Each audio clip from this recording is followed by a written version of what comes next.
Morning, everybody.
Oh, I got it. I should play the audio.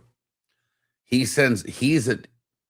might be the most annoying human on earth, and I love him dearly. He sends, instead of text messages, he sends voice messages via text. That's what I want.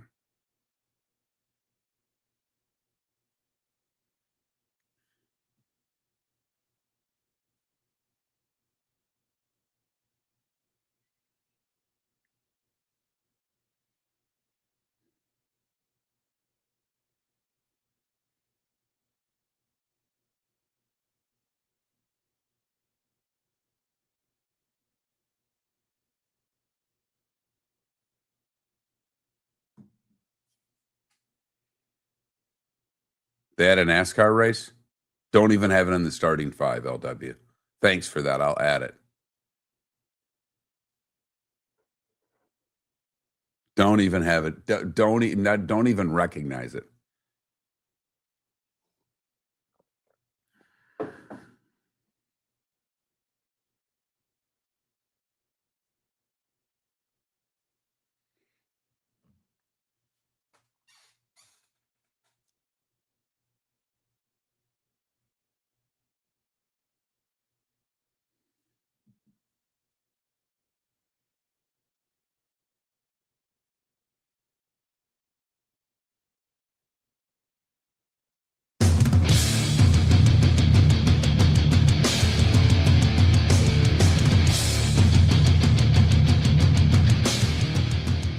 You're listening to Miller and Moulton, coming at you from the Floormeister Studios. Floormeisters, keeping it real.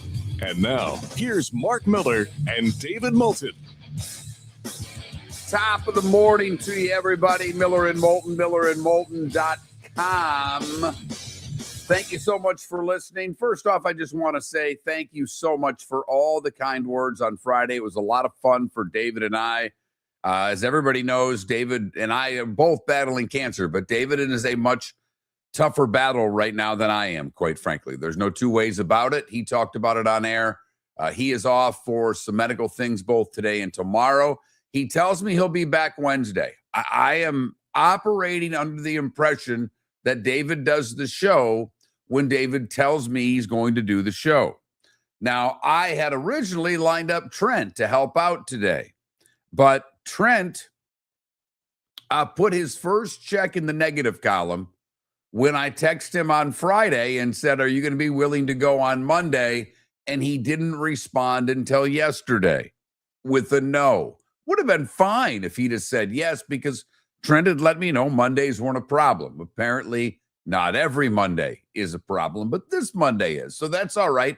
Flying solo, tried a couple other things to work out at the 11th hour, but we've got a really good show lined up for you this morning.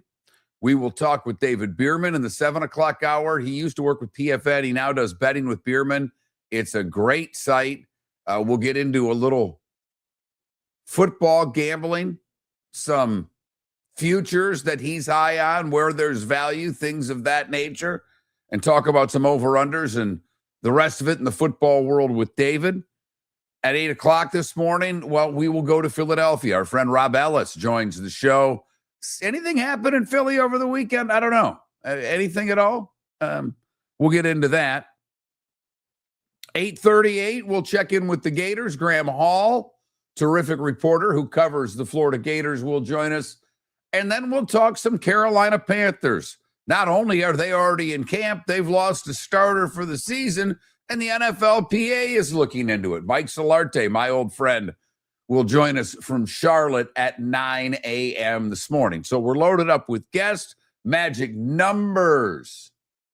Oh, we can see them now. 33 and 44.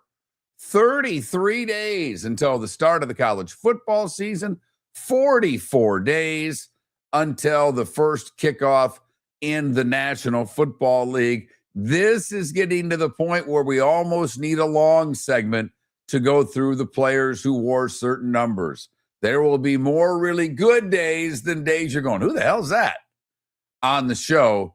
So we'll have that. There was boy, oh boy. The Rays continue to play terrific baseball. They do it every different way. Yesterday, it was pitching and a clutch hit, basically. 1-0 as the Rays win and the Yankees lose. So the Rays in the standings now 3 games ahead of the Yankees. Both teams have picked it up and played a little bit better here lately. Boston, I don't know if they've cooled off because Boston's still now closing. I mean, they're only 4.5 behind the Yanks for the top wild card position. They made a move over the weekend with the Nats. See, we told you about this, that teams would start looking to make good old-fashioned trades. What do you got that I need? What do I have that you need? And to me, that's what happened with the Rays and the Nats as they made a couple of young guys.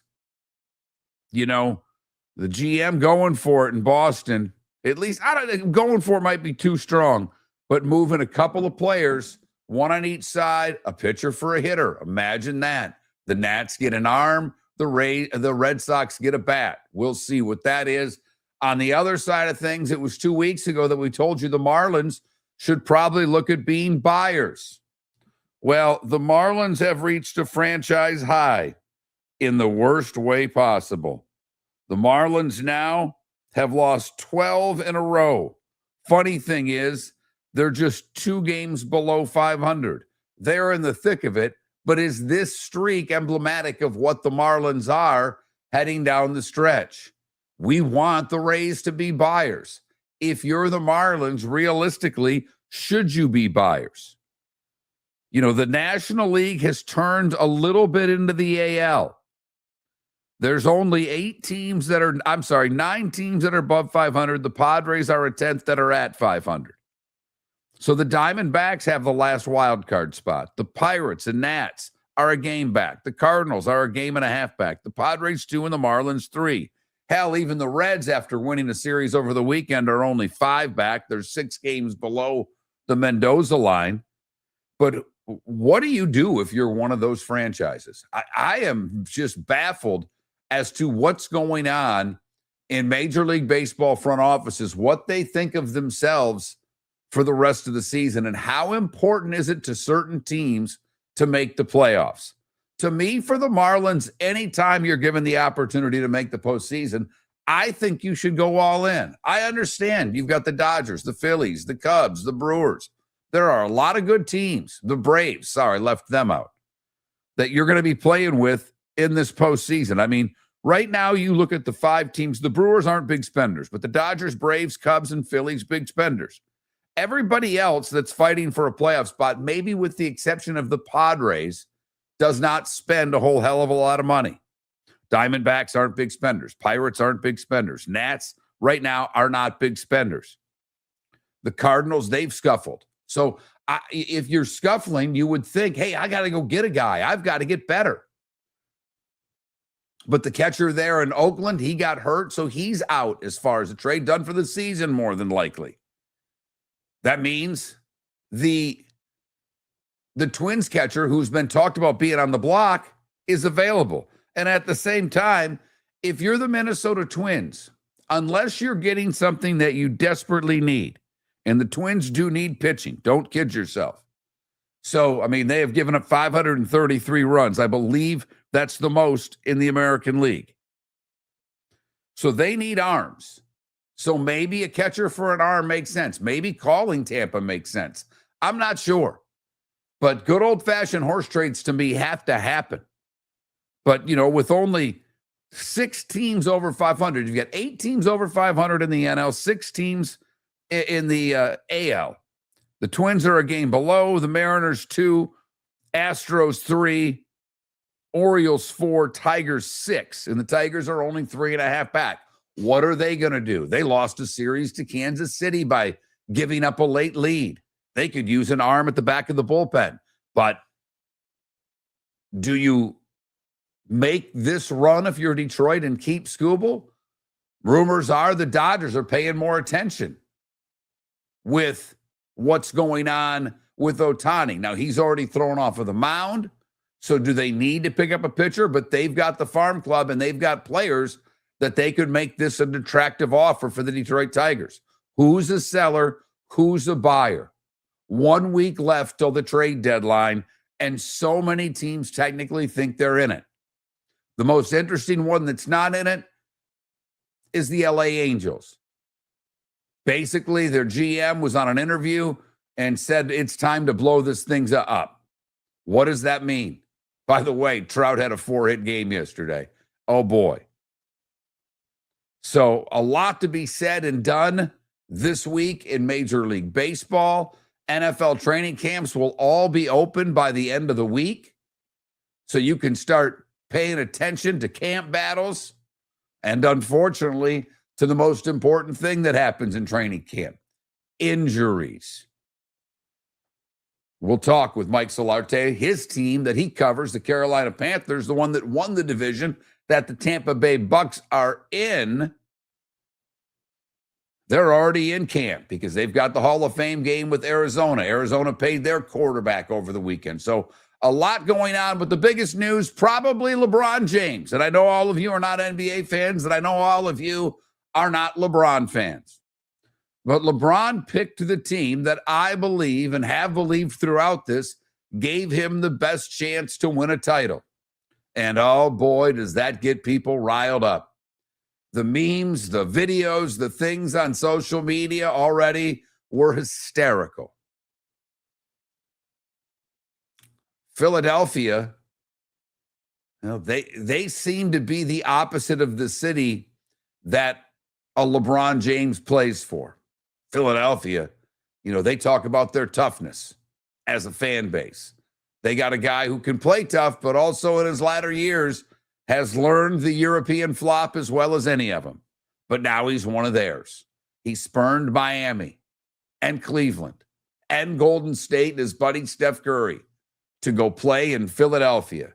Embiid, Maxey, Brown, LeBron. Odds change quickly. Are they the biggest threat to the Nets? I say absolutely. What are the Celtics like without Brown? And now Paul George is going to play 37 games? No idea.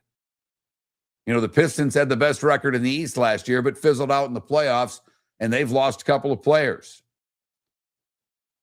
Miami gets Giannis, thought they were getting LeBron. Hell, their PR department screwed up and leaked a video about a press conference that never happened. But LeBron James and the city of brotherly love, we will talk with Rob Ellis about that, about the Eagles, about the Phillies. All those things will be brought up when we have Rob on the show this morning. So off the field weekend, on the field, yeah, they had, a lot of baseball, obviously. Golf yesterday, a kid with his third ever start on the PGA Tour. Laps the field. Didn't beat anybody very good. Just this Scheffler guy by 3. So a little bit of this, a little bit of that. We start gearing up for football all ahead. Miller and Moulton, millerandmoulton.com. I'll do my best to get a poll question up here during one of the next couple of breaks. Already starting to write. I'm writing down all the 44s. I mean, just in baseball, I got 3 Hall of Famers off the hop, but I haven't even dug that deep yet. And maybe my favorite Hooper of all time wore 44. So we'll get into that later on in the show. We'll figure out a poll question. David is off today. David is off tomorrow. David says he's coming back on Wednesday. I'll take him at his word for now. So that's where we're at. Thank you so much for all of the kind words from our Friday show. David and I thoroughly enjoyed it. It was a lot of fun to walk down memory lane with some folks and to look ahead with some others. The starting five, 25 minutes away. Your comments on the Pelican Roofing of Florida text line and in either the YouTube or Twitch chat room are always welcome. On Miller and Moulton, thanks for listening. The Floormeisters just doesn't sell Cortec and carpet. They also sell a lot of wood. And what better time than now to stop in and see the nice folks at Floormeisters for some new hardwood for your home. With white oak wood starting at $4.99 a square foot, that makes it affordable for everyone. With 10 colors to choose from, they have a color for everyone. So stop in, 6281 Naples Boulevard, right next to Costco, or go to the web. It's floormeisters.com. Floormeisters.com. Floormeisters, just keeping it real. Your roof is your home's first line of defense. At Pelican Roofing of Florida, Ronnie, John, and their team bring years of experience to protect what matters most, your family and your business. From residential repairs to large-scale commercial roofing, we deliver honest work, fair pricing, and quality you can trust. An upgrade on your roof can lower your insurance costs. Don't wait for a leak to turn into a disaster. Call the experts at Pelican Roofing today. 1-866-9-PELICAN. That's 1-866-9-PELICAN. Online at pelicanroofingcompany.com. CCC 1332512. Sleep problem but don't want to wear a CPAP mask? This is Mark Miller for Sleep Treatment Direct. The mask wasn't working for me, and I didn't think I had an alternative. I do. We all do. They have such simple alternatives with greater success than the mask. Visit sleeptreatmentdirect.com. That's sleeptreatmentdirect.com. And if you are like me and your CPAP machine isn't working for you, it's time for a change. Call 239-444-1741. That's 239-444-1741. Sleep Treatment Direct. Sleep safe and sound. If you're a business who targets men, please know there is no better and more economical way to reach your target audience than us at Miller and Moulton. So let us help you make money. You can reach out to Mark at that Mark Miller or me at the David Moulton on X or text us at 21,000. We have a proven product, a good reputation, and lots of quality segments that we can attach your company's name to. Miller and Moulton, we're like that old pizza box. You've had the rest. Now try the best. Miller and Moulton, millerandmoulton.com. This is Miller and Moulton.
What do you want to come up?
You're listening to Miller and Moulton. And now, here's Mark Miller and David Moulton. Miller and Moulton, millerandmoulton.com. Thank you so much for joining me this morning. David is off. He is off tomorrow. He says he's back Wednesday. At this point, I can only take him for his word. He's going to do it for a while. We'll see what's ahead. I have got ideas for if, unfortunately, David can no longer answer the bell and not do the show anymore, just from a health standpoint. Tomorrow is one of those days. You know what? I'm just doing it. I don't care. You know, everybody else has done it in this industry, and I'm like, screw it. I'll do it too. So I tried to get him this morning, and he said, no way, Sunday fun day. I'm not getting up Monday morning for you. So he's already in the doghouse on this show, and I'll let him have it. But tomorrow, at least for the first 5 segments, I'm playing the nepotism card. My kid's going to do 5 segments with me before he's got to go to work. We'll talk a little SEC football. The kid knows ball. He actually does. Probably knows it better than his old man. Hell, he's in his 20s and he's single. He better. What else has he got to do in his life? So my son Jake's going to join us for a couple segments tomorrow. I have got a few other things up my sleeve. I've already got a few guests lined up for tomorrow. Got to finish that off today. We'll talk some baseball. Might even talk some college hoop tomorrow. I reached out to Josh Pastner. Someone had sent me a video of the Runnin' Rebels head coach and some ideas that he had. And Josh has been great to us over the years. And I shot him a text last night. He got back to me. Remember, he's in Vegas at 9:20 his time. I was long asleep by then. So we'll try to work something out. He said he practices early in the morning, so we may do something late in the show tomorrow. I've got to see how everything is lined up. But Ryan Spader expected to join us tomorrow. We'll see what else we have between now and then. We're not too far away from Pat Kerwin joining us twice a week. I would imagine probably after his training camp tour. And I think that starts next week.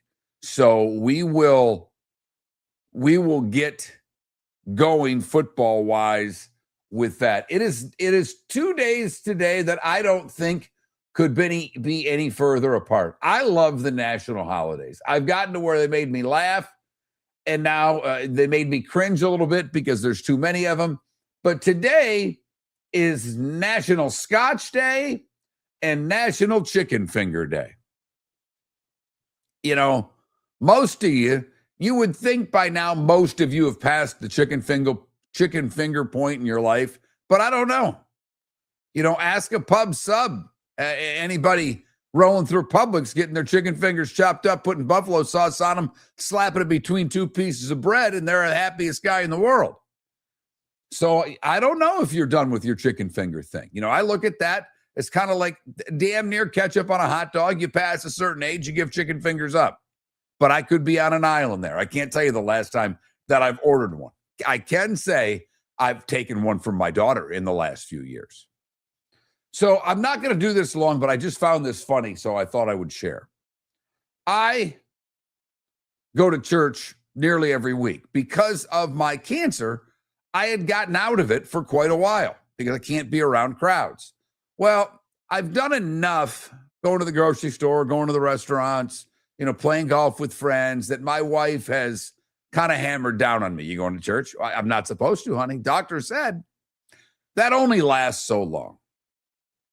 And the doctor did say, if you go, I want you to sit away from everybody, get yourself, you can leave early, just get yourself in a spot away from everyone. Well, my daughter is a server at church. So she's up on the altar with the priest and another server. And the wife and I are somewhat near her. And we were at Mass Sunday morning early, 8:30. And I don't know if you're aware, but at least where I live in Southwest Florida, I don't know what it was like in Jacksonville, Tampa, Huntsville, but it was raining and it was storming and it was loud. And we happened to get in to church just before the skies let out. Like they apparently found out from the daughter, he started late so everybody could get in and, dropping the wife off, if you will, and then the guy running in with the umbrella and all that stuff. So we started a touch late, and we do a thing, and I've never been to other denominations, so I only know my hour, if you will. And we do a thing where we kind of pray for everybody. It's a whole get up, about midway through, where we take care of everybody, and everybody chimes in with Lord, hear our prayer thing.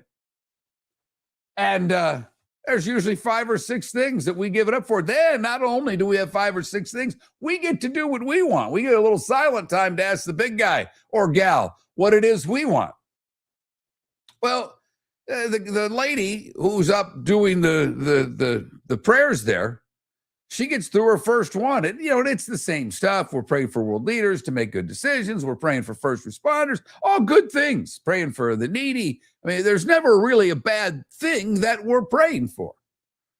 But I can't help myself, even in the hour of church, to not make a snide comment or two. I can't do it. Usually I have the daughter as a buffer so I can make the snarky comment to her and get a smile on her face. And the first thing that they make the big prayer for, I mean, she doesn't have it out of her mouth yet. She hasn't even asked for the whole congregation to respond. And I mean, there's a crack of thunder. It's loud. And I just leaned over to my wife and I said, big guy must not be on to that one. Get on to the next one. I got a little slap. That's all I got. I get away with most, but that one shot me a look. So you have to try to get that look at the point where you're trying to be funny, you're trying to be nice, but you're at least being, I don't know about respectful, but not being disrespectful enough where I get in trouble. I think it cleared on that one. Miller and Moulton, LeBron is a Sixer. Do you think that Philadelphia is now the odds-on favorite for the East? Do you now have a new team you don't like? Have you just become a Knicks fan because LeBron? I mean, that could be the poll question today. What do you like better, scotch or chicken fingers? Is certainly on the table. But New Yorkers can't understand why the rest of us root against their teams. They can't. And there are people from all over the country, all over the world, that just root for New York teams. That's who they picked. Not even because of their parents. And I think the Dodgers are probably getting some of that now worldwide, obviously with Shohei and the fact that they've got all these stars. But the New York fan is, I've always found the New York fan kind of looks at the rest of us when we say we don't like your teams and like, well, why wouldn't you like our teams? Because it's all we ever get to talk about. And if they're good, the whole world apparently has to stop to tell us. And, you know, with whether you were annoyed by Stephen A. or Spike Lee or all of the stars that were at Knicks games, if you took that away, this Knicks team was a lot of fun to watch. I like watching Jalen Brunson. Does he flop a little bit too much for me? Yeah, but they play hard. For the most part, I think they play the right way. And I'm torn because I think outside of the Tigers and Michigan State, those were my first two teams as a young boy. Because the Lions stunk, the Pistons were non-existent, the Red Wings were called the Dead Wings. And I had a minor league team in my town. That was my version of hockey because we didn't get, where I lived, I didn't have cable. So I didn't watch the NHL until I was probably in middle school, before cable was a regular part of my life. One of the first teams that I really liked outside of the Michigan area were the Philadelphia 76ers with Dr. J. Maxey, I've said it on this show numerous times. That's been my favorite player in the NBA for about 4 years. I watched him a while back and said, man, I really like this guy. I think I was ahead of the curve there. But now they got LeBron. So are they the favorites in the East, or are you rooting against them just because LeBron's there? Miller and Moulton, the starting five, that's next. Your roof is your home's first line of defense. At Pelican Roofing of Florida, Ronnie John and their team bring years of experience to protect what matters most, your family and your business. From residential repairs to large-scale commercial roofing, we deliver honest work, fair pricing, and quality you can trust. An upgrade on your roof can lower your insurance costs. Don't wait for a leak to turn into a disaster. Call the experts at Pelican Roofing today. 1-866-9-PELICAN. That's 1-866-9-PELICAN. Online at pelicanroofingcompany.com. CCC 1332512. Floormeisters just doesn't sell Cortec and carpet. They also sell a lot of wood. And what better time than now to stop in and see the nice folks at Floormeisters for some new hardwood for your home. With white oak wood starting at $4.99 a square foot, that makes it affordable for everyone. With 10 colors to choose from, they have a color for everyone. So stop in. 6281 Naples Boulevard, right next to Costco, or go to the web. It's floormeisters.com. Floormeisters.com. Floormeisters, just keeping it real. Mark Miller for Sleep Treatment Direct. They are helping me with sleep apnea. And by helping me, I mean curing me. No more CPAP machine. No more snoring. No more tossing. No more waking up exhausted. Their expert team got me the right treatment, fast and hassle-free. If you want to feel energized and get rid of your snoring, call Sleep Treatment Direct today. 444-1741. That's 239-444-1741. Sleep Treatment Direct. Sleep safe and sound. If you're a business who targets men, please know there is no better and more economical way to reach your target audience than us at Miller and Moulton. So let us help you make money. You can reach out to Mark at that Mark Miller or me at the David Moulton on X, or text us at 21,000. We have a proven product, a good reputation, and lots of quality segments that we can attach your company's name to. Miller and Moulton, we're like that old pizza box. You've had the rest. Now try the best. Miller and Moulton, millerandmoulton.com. This is Miller and Moulton.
That's hysterical, EV.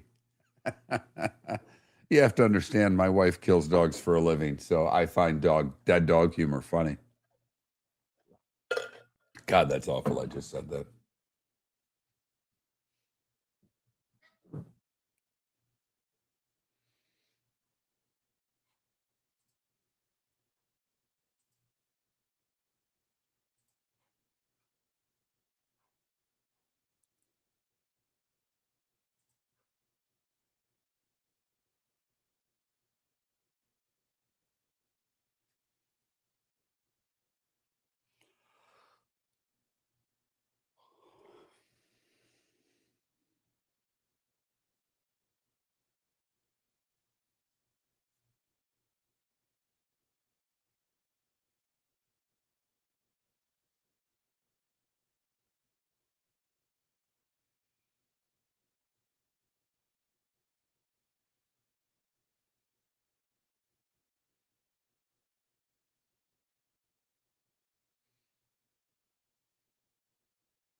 Welcome back to Miller and Moulton. Text the guys what's in your mind at 21,000. That's 21000. And now, here's David Moulton. Well, David's off today. David is off tomorrow. Says he'll be back Wednesday. I'll keep you posted. Really enjoyed the show on Friday. It was our 20th anniversary on the air together. If you've obviously been a longtime listener of the show, you know that the 20th year, with all of the tough years we've had, switching times, switching stations, getting fired. I mean, there's been a lot that's happened with David and I over 20 years. I don't think anything's been as tough as the last 12 months. Both of us, David already had cancer. It came back. I was diagnosed with cancer. We've toughed through. David's had a hell of a time here recently. And if you've watched the show, you've seen it. He's got a couple of things going on the next 2 days. Tells me he'll be back Wednesday. And, well, that's what I'm going with. Don't know who's on standby for Wednesday because the kid Trent, well, I thought he was on standby for today, but he's got something going on. So it's just me. It's just me and you. And, well, thank you for listening. Pelican Roofing of Florida text line is open. 21,000 is the number. If you've never texted the show before, you can text 21,000, text the keyword Miller, and then let it rip. In the meantime, this is something we do every day at this time. It's called the Starting Five. The Starting Five. 5 big stories you need to know. Here is the Starting Five. Well, we start with baseball in yesterday in Cooperstown. Andrew Jones, Carlos Beltran, and Jeff Kent enshrined in the fraternity of Hall of Famers. Beltran, the 6th player raised in Puerto Rico to earn a spot in the Hall of Fame. He went in representing the Mets. Andrew Jones, the first player from Curacao to earn a spot in the Hall of Fame. And he gave and paid homage to the first and only big leaguer before his arrival, Yankee Hensley Mullins. Jeff Kent talked a little bit about advice he got from Tommy Lasorda. Hit RBIs. Well, he did a lot of that. Those 3 enshrined yesterday. To the games. The Rays, a 1-0 shutout over Cleveland. Drew Rasmussen allowed 1 hit over 7 innings, and Chandler Simpson helped manufacture the game's lone run as the Rays sweep the Guardians with the win yesterday. Rasmussen 9-5 on the season, walked 1, struck out 9.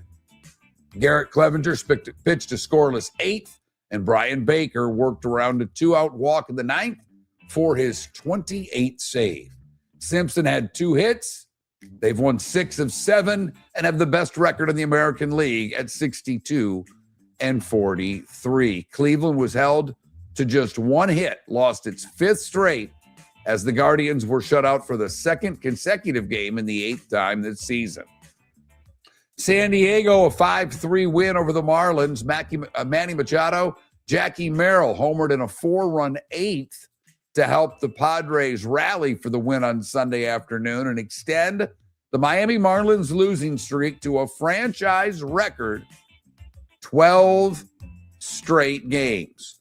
Machado also had an RBI double in the fifth that helped spark a comeback after being down 3-0. Starter Walker Buehler for the Padres surrendered 3 runs and 4 hits in 5 1/3. He struck out 7 and walked 2. Washington, a 10-7 win over Arizona. C.J. Abrams and James Wood each homered twice as the Nats won the rubber game of the series between a couple of wild card contenders. Abrams finished 3 for 5, and Wood became the 5th player in the majors this year to get to 30 home runs. Perdomo and Kendall Marte each homered for the Diamondbacks. The Diamondbacks hold down the last wild card spot, 1 game ahead of both the Nats and Pittsburgh. It took 11, but Atlanta beat Baltimore 3-2. Austin Riley hit a double, and the Braves won that best-of-3 series, winning the second game yesterday. Dominic Smith drove in 2 runs, a pair of singles. He had 3 hits, while Ronaldo Lopez, the starter, threw 5 2/3 shutout innings for the Braves, who have now won for 8 of their last 11. Alonso had a home run for the Orioles and tied the game in the bottom of the 9th, but wasted game-winning opportunities in the next 2 innings. The Orioles had the bases loaded with no outs in the 10th. They loaded the bases with 2 outs in the 11th, didn't score either time. Ranger Suarez and 4 relievers shut down Toronto as Boston beats the Blue Jays 6-1 yesterday. Boston's won 17 of 19 and a 6th straight series. Suarez, pitching for the first time since July 5th, was taken out after 4 scoreless innings. He allowed no walks, 4 hits, and struck out 6. 4 other pitchers scattered 5 hits the rest of the way for Boston. Boston now a half game clear of Cleveland for the second wild card spot. Pittsburgh jumped out to a 7-1 lead as Ryan O'Hearn celebrated his 33rd birthday with his 2nd grand slam of the season and 4th of his career, as Pittsburgh would hold on for an 8-7 victory over the Cubs. Brandon Lau collected 3 hits and 2 runs, and the Pirates snapped a 3-game losing streak in the finale of the series. The Tigers blew it in the 8th. Kansas City 5-4 over Detroit. Michael Massey, a 2-run, 2-out home run in the 8th to give Kansas City the winner. Dylan Dingler had 2 hits and drove in 2 for Detroit. Detroit had 2 runners on with no one out in the 9th, but couldn't get anybody home to tie the game. The Mets, behind a Tyrone Taylor 3-run home run in the 6th, defeat the Dodgers 8-3 yesterday. Marcus Semien, who was brought in for defense in the 7th, added another 3-run shot as the Mets snap a 3-game skid. The Dodgers had won 4 in a row heading into the game. Minnesota 11-8 over the Athletics. Ryan Jeffers went 3 for 5 with 3 RBI, and the Twins jumped out to a 7-spit lead, would hold on 11-8 over the Athletics in Minneapolis. Ryan Kreider 3 for 4 with 2 doubles for Minnesota, winning the rubber game of the series. Corey Clemens went 3 for 5 with 2 triples. Nick Kurtz hit a 3-run home run for the Athletics in the loss. The Twins are just a game behind Cleveland for the final wild card spot. Over the weekend, Shea Langoliers, the catcher, all-star catcher, I should say, from the Athletics, could miss the remainder of the season after suffering a torn meniscus in his right knee. He has to decide whether he's going to undergo surgery to repair the tear. If he does, he'll be done for the season. Milwaukee pounded Colorado 11-2. Jacob Mizorowski retired the first 14 batters he faced. Finished with 12 Ks. Andrew Vaughn homered 11-2. Your final 5 Brewers had 2 hits apiece. They broke it open in the 6th to win the game. Mizorowski struck out the first 7 in a row and the first 12 of 13.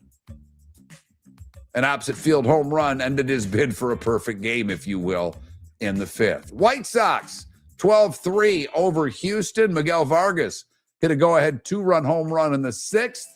And Murakami added a pair of home runs as the White Sox routed the Astros to avoid a series sweep. Chicago had a season-high 5 home runs to extend its lead to 2.5 games over Cleveland. Jeremy Pena, 2 home runs for the Astros, who watched their 5-game winning streak come to a close. They're just 2 back of Cleveland for the final wild card. Cincinnati, a 5-3 win in 10 over Houston. They scored 3 times in the top of the 10th to take the rubber match of the series. Ellie De La Cruz hit his 18th home run of the season. That's 3 straight road series wins for the Reds. The last time they did that, 2023. Dominic Canzone and Randy Arozarena hit back-to-back home runs in the 7th as Seattle rallied to defeat Texas 6-4. The Mariners snap a 4-game skid and move past Houston into second place in the division. They're a game and a half behind the Rangers. Angels 4-3 over the Giants. Jorge Soler and Joe Adell hit 4th-inning home runs. Mike Trout went 4-for-4 for the Angels, who snapped a 3-game losing streak. The 4-hit game was Trout's first since April of 2021. And then last night, Bryson Scott and Alec Boehm combined for 9 RBIs as the Phillies throttled the Yanks 11-4 to avoid a sweep in the series. Christopher Sanchez allowed 3 runs in 6 innings for Philly, which had lost 6 of 8 to open the second half of the season. Stott finished 3-for-4 with 5 RBI. Boehm drove in 4 runs and scored twice. Trey Turner had 2 hits and scored 2 for the Phillies, but booted a ball in the infield. He has 19 errors on the season. The Yankees, by the way, placed Cody Bellinger on the 10-day IL with a left hamstring strain. Bellinger doesn't think it's that serious. The Nats and Red Sox, as I mentioned earlier in the show, had a trade. The Red Sox acquire Curtis Mead for left-hand pitcher Connolly Early. Couple of young guys. We'll see how that does. To the NFL we go. Let's start with the lead CBS analyst in trouble over the weekend. Romo was arrested on suspicion of operating while intoxicated. The Cardinals gave quarterback Jacoby Brissett a rework contract that will pay him $15.5 guaranteed this season, a chance to make 21 with incentives. Kyle Shanahan suffered significant injuries in a car crash during his summer break that will leave him limited as the team opens its training camp. Shanahan broke his nose, 3 ribs, and his hand and needed more than 40 stitches in his face and suffered a severe concussion back on July the 14th. College football. An expansive federal bill aimed at reshaping how college sports are governed is not expected to be put to a full vote before Congress takes its August recess. The Protect College Sports Act was voted out of a Senate Commerce Committee in June with hopes of making it to the full Senate by the end of summer. Ted Cruz, the senator from Texas, one of the bill's co-authors, called it the last best hope for a college sports-related law after years of schools, conferences, and the NCAA lobbying for help. But without a vote in early August, the bill faces a very small window of opportunity to get through Congress prior to November's elections. University of Michigan will pay outgoing athletic director Ward Manuel $7.1 million in a buyout. He will step down at the end of the calendar year. He's going to get a lump sum within 3 weeks of his date of resignation. He also gets $108,000 towards retirement, all retiree benefits. Part of the settlement, he agreed to a 2-year non-compete clause to serve in an administrative role at another Big Ten school. Michigan handled his legal fees for the proceeding, which totaled another $80,000. PGA Tour. Jackson Koivan, who turned 21 in May, won the 3M in the Twin Cities, his 3rd professional start. He went bogey-free all weekend. A 61 on Saturday, with a course record 29 on the backside. Yesterday, 66 without a bogey. Beating this guy you may have heard of, Scotty Scheffler, by 3. Couple other decent golfers. Matsuyama and Harmon, he beat them by 5. He earned over 1.5 for the win. Jerry Kelly won the Senior British, longtime friend of the program. His 3rd major senior title. The 59-year-old won the Senior Players back in 2020 and 2022. Shot a 268 yesterday to win. The Tour de France ended. That Pogacar, he had his 5th win. 27-year-old. Joins some guys to only win 5. NBA. Kentavious Caldwell-Pope agreed to a buyout with Memphis. He's going to join Philly. Imagine that. His agent's Rich Paul. They signed LeBron over the weekend. And at 7 minutes before the hour, that is your starting 5. 5 big stories you need to know. Oh, yeah, by the way, I forgot. They had NASCAR over the weekend. Someone told me about it. I was very happy that they did because I wasn't even aware that they raced. I apologize. Corey Heim won the Brickyard 400. There you go. So that's the one I would have missed. I don't know where we would have been without that. Miller and Moulton, we've got a poll question up today. It is National Scotch Day and National Chicken Finger Day. Which do you like more, Scotch or chicken fingers? Hard-hitting questions. We may add something about LeBron signing with Philly, and now who do you root for in the East? Huh? I mean, the big 3 right now are Boston, Philadelphia, and New York. Take your pick, gang. Miller and Moulton. We will talk the best 44s of all time next hour. Thanks so much for listening. We started our show 18 years ago and have been fired 3 times, but Miller and Moulton have never lived on the edge like we are now. We have our best morning ratings ever, are steadily adding affiliates, yet we only have a few sponsors. And if that doesn't change, we can't continue. But if you want to advertise on Miller and Moulton, reach out to one of us directly by texting sponsor to 21,000 or contact Mark on X at that Mark Miller or me at the David Moulton. You can save Miller and Moulton and make your business some serious money by texting 21,000 now. Your roof is your home's first line of defense. At Pelican Roofing of Florida, Ronnie John and their team bring years of experience to protect what matters most, your family and your business. From residential repairs to large-scale commercial roofing, we deliver honest work, fair pricing, and quality you can trust. An upgrade on your roof can lower your insurance costs. Don't wait for a leak to turn into a disaster. Call the experts at Pelican Roofing today. 1-866-9-PELICAN. That's 1-866-9-PELICAN. Online at pelicanroofingcompany.com. CCC 1332512. Floormeisters just doesn't sell Cortec and carpet. They also sell a lot of wood. And what better time than now to stop in and see the nice folks at Floormeisters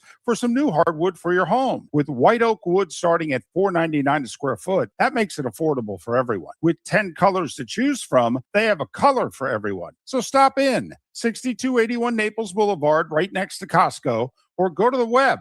It's floormeisters.com.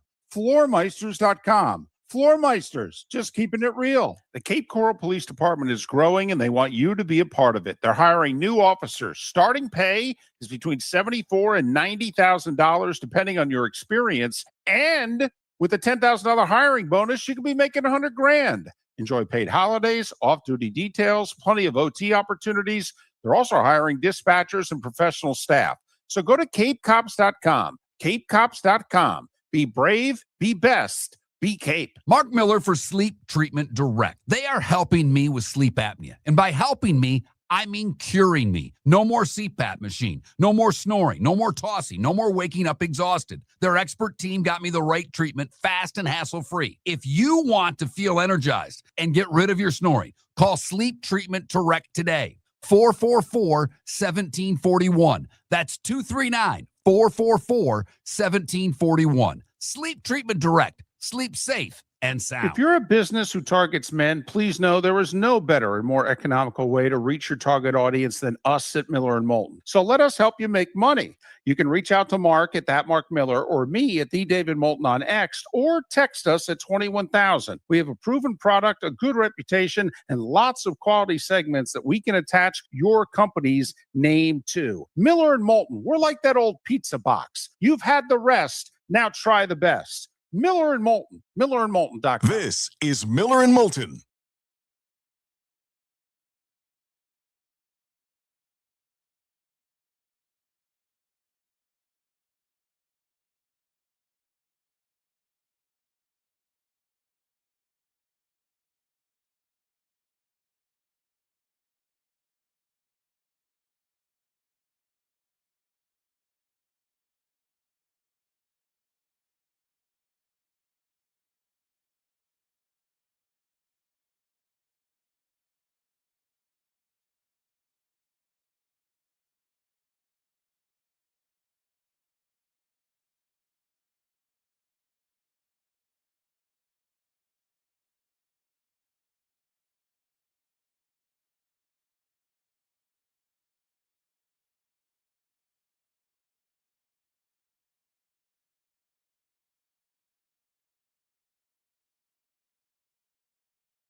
Tim, I'm with you. Here's the thing. They don't put them on television a whole hell of a lot. That to me is the problem.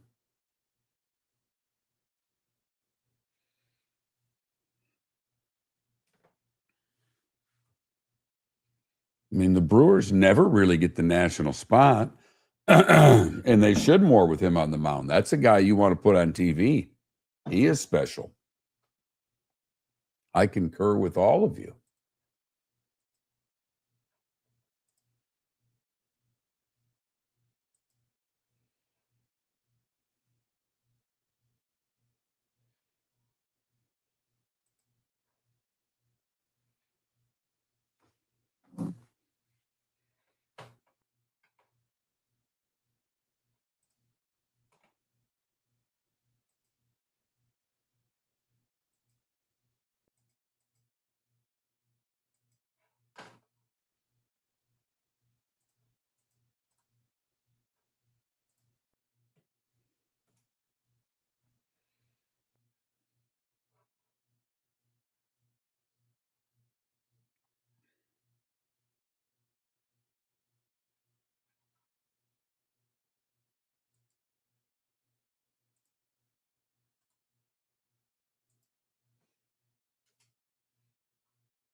You're listening to Miller and Moulton, coming at you from the Floor Meister Studios. Floor Meisters, keeping it real.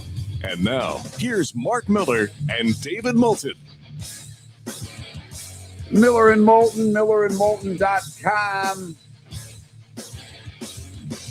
Great show lined up for you this morning. We'll get things rolling here.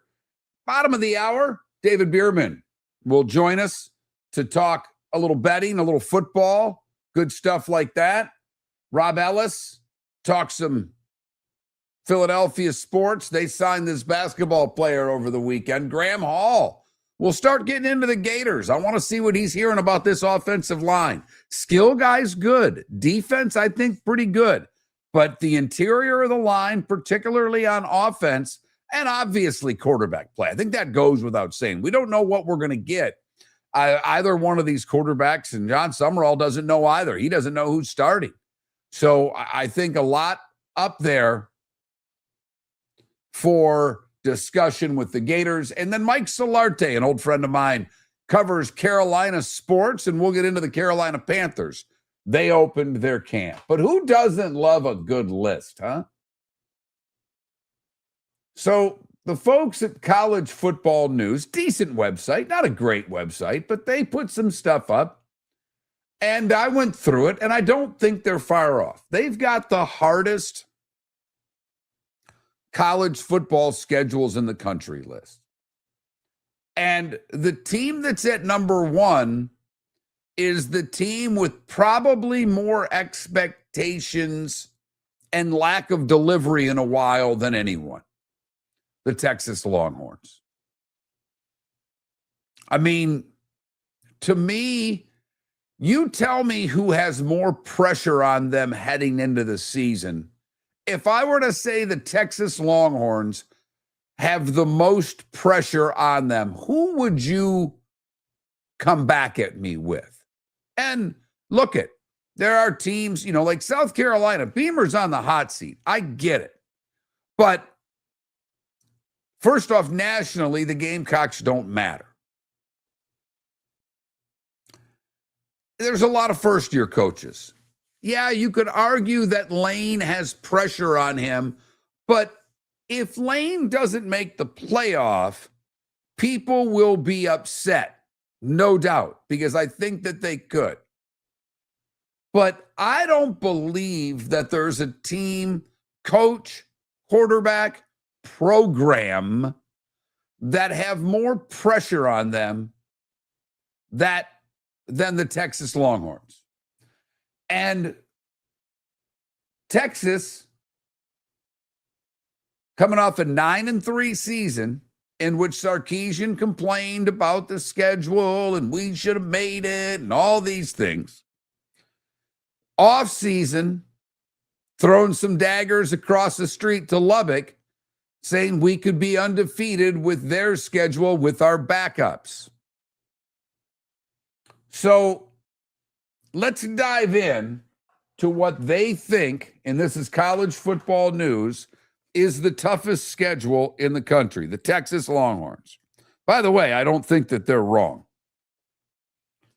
So let's get to the easy part of it. They play Texas State and San Antonio, Texas, San Antonio. That's the two easy non-conference games. After that, you could say they only have two conference games that I think you can write down W's. Mississippi State and Arkansas at home. Every other game, the opportunity to screw up and lose is there. Now, they'll be favored in the vast majority of them, but they host the Buckeyes. Obviously, there's no guarantee there. They go to Tennessee. I mean, Tennessee's good. They've made some significant gains. Is Texas going to be favored? Well, if they beat Ohio State, they sure as hell will be favored. Oklahoma, Red River rivalry. That even just sounds wrong. It's the Red River rivalry. No, it's the Red River shootout. I don't know what to tell you. After that big, important game, they host the Gators. Well, that'd be interesting if it were in Gainesville. But still, yeah, they're going to be favored. They're probably going to be a touchdown favorite in that game. But you can't screw that game up. Then they chase that with a home game with Ole Miss. Nice little stretch, 3 home games here in late October for the Longhorns. And then Mississippi State. Okay, that's a win. At Missouri. Now, I don't think Missouri's very good, but he can coach, and they've been an above-average team since joining the SEC. There's just no two ways about it. You don't want to talk about them. You don't want to include them. You really don't invite them to the party. But they still show up, and you don't really have the guts to throw them out because they're not a bad guy, but you didn't really invite him. And when they show up, he's like, well, I've got good scotch. Oh, sure, stay. At LSU. Depending on where LSU is, Texas should be favored in every game up to that point. They really should. I think there'll be a slight favorite over the Buckeyes. I think I could probably check it. That line's, I'm sure, out. And they'll be favored over Oklahoma. They'll be favored over the Gators at home. At LSU, might be the first time they're an underdog all year, depending on what Lane's done up until that point. And then home for Arkansas, and they finish at A&M. And obviously, I think that goes without saying. But this is regarded as the toughest schedule in the country. I don't think they're wrong. By the way, Oklahoma considered to have the second toughest schedule in the country. No, this is not just a list of SEC teams. Oklahoma, 2 patsies, but they go to Michigan for their other conference game. Road games at Missouri, at Florida, at Georgia. The neutral site game with Texas. Home games with Ole Miss, A&M, and South Carolina. Kentucky and Mississippi State should be wins. But no easy time for Oklahoma and Texas, that's for certain.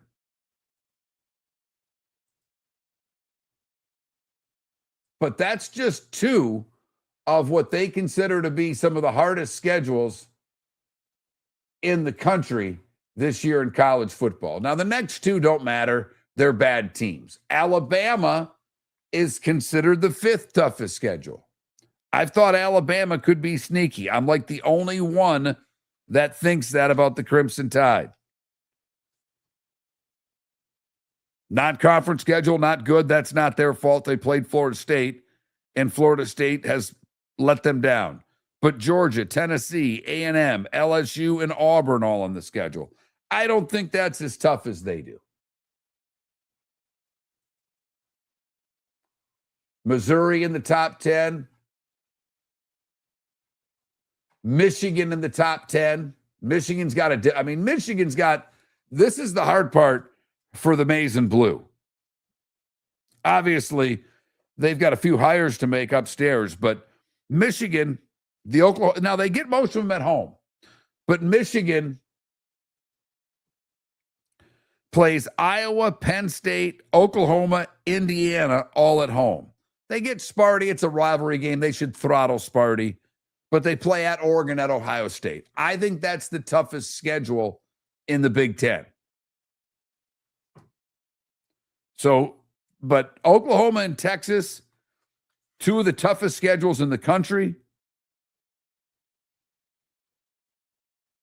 Oregon goes to USC and to Ohio State.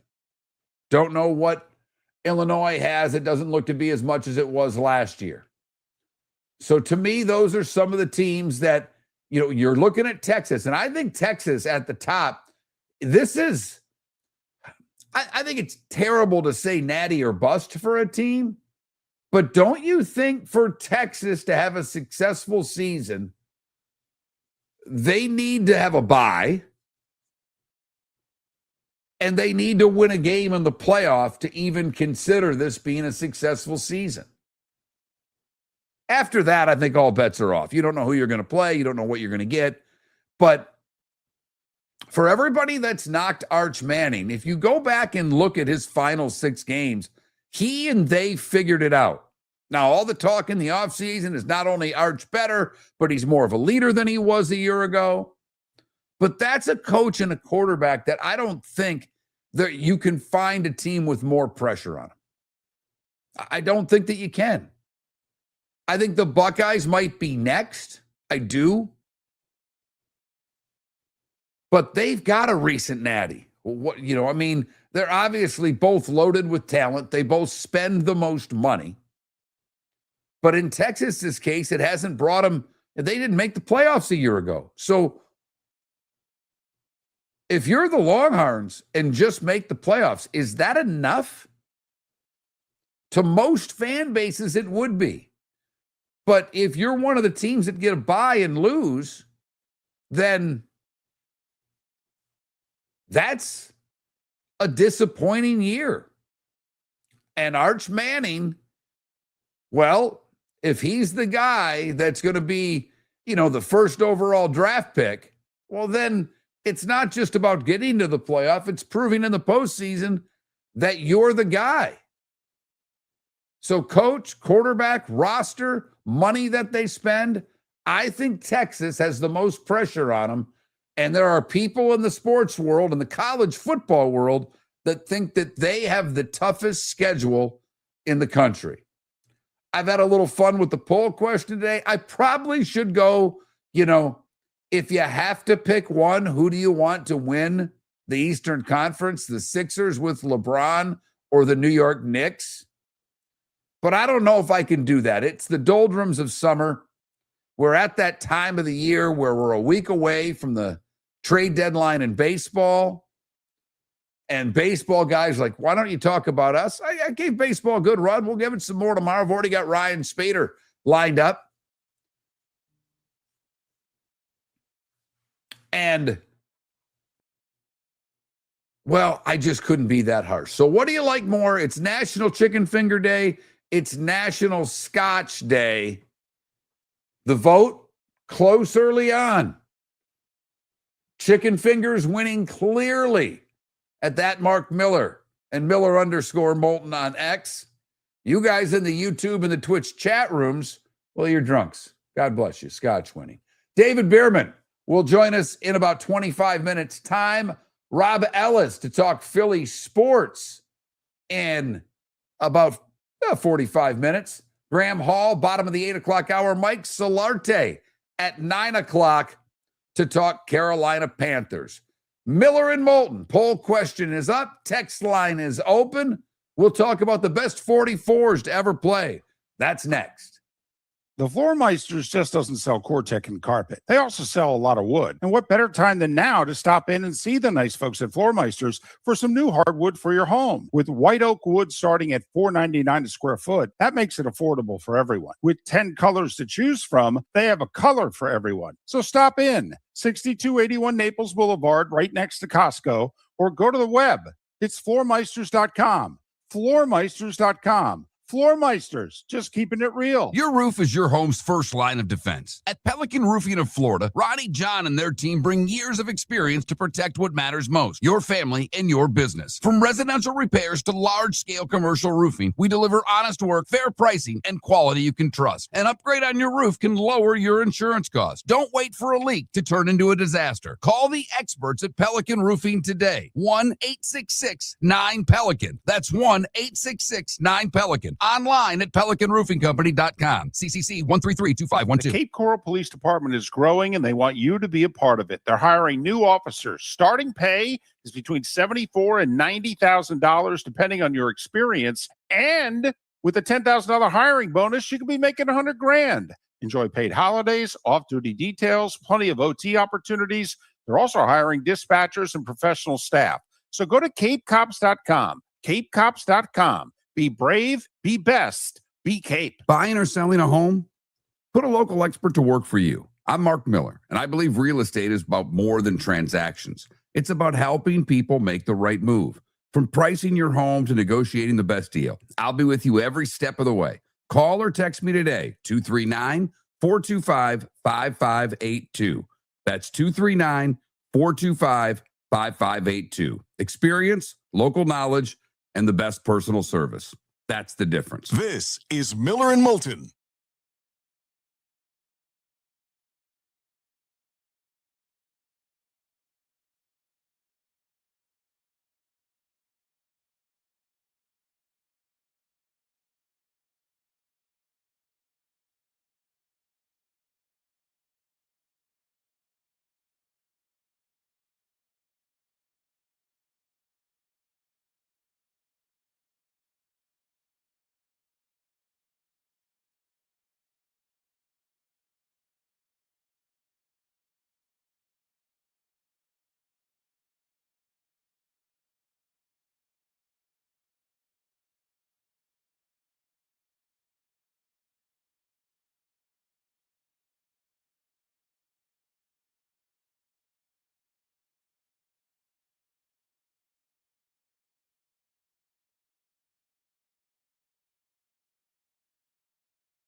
but it's not Chicken Tenders Day. It's Chicken Fingers Day.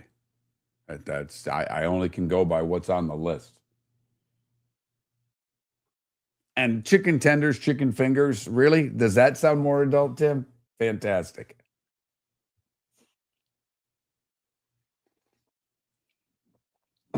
Tim, I could actually argue your statement in your favor by saying it is the network's job to grow the sport, and that's putting the biggest audience in front of the sport, if you know what I mean. Like, I get what you're saying in your point. I actually could argue it that the network wants to grow the sport, and you do that by putting the most popular players up. Milwaukee, Cleveland, Tampa aren't. That's ratings.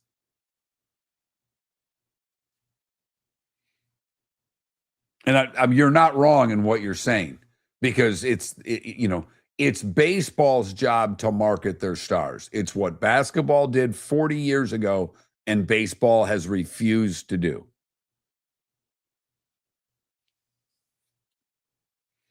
By the way, sending videos of Dennis Rodman laughing about the GOAT conversation to Trent are things that I love in life. Got to be honest with you.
Yeah, I guess kind of.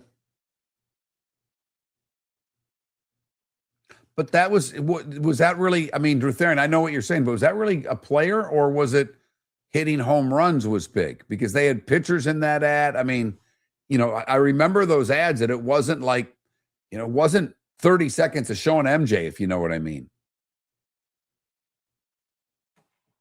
But I hear you.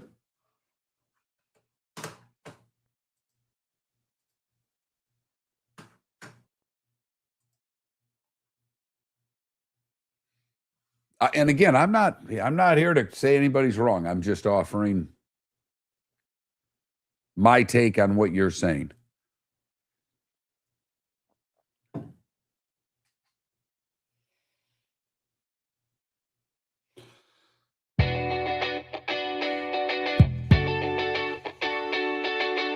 You're listening to Miller and Moulton. And now, here's Mark Miller and David Moulton. David is off today. David is off tomorrow. David says he'll be back on Wednesday. That's what I know. You know everything that I know. How about that? I got to tell you, I lost my cheaters.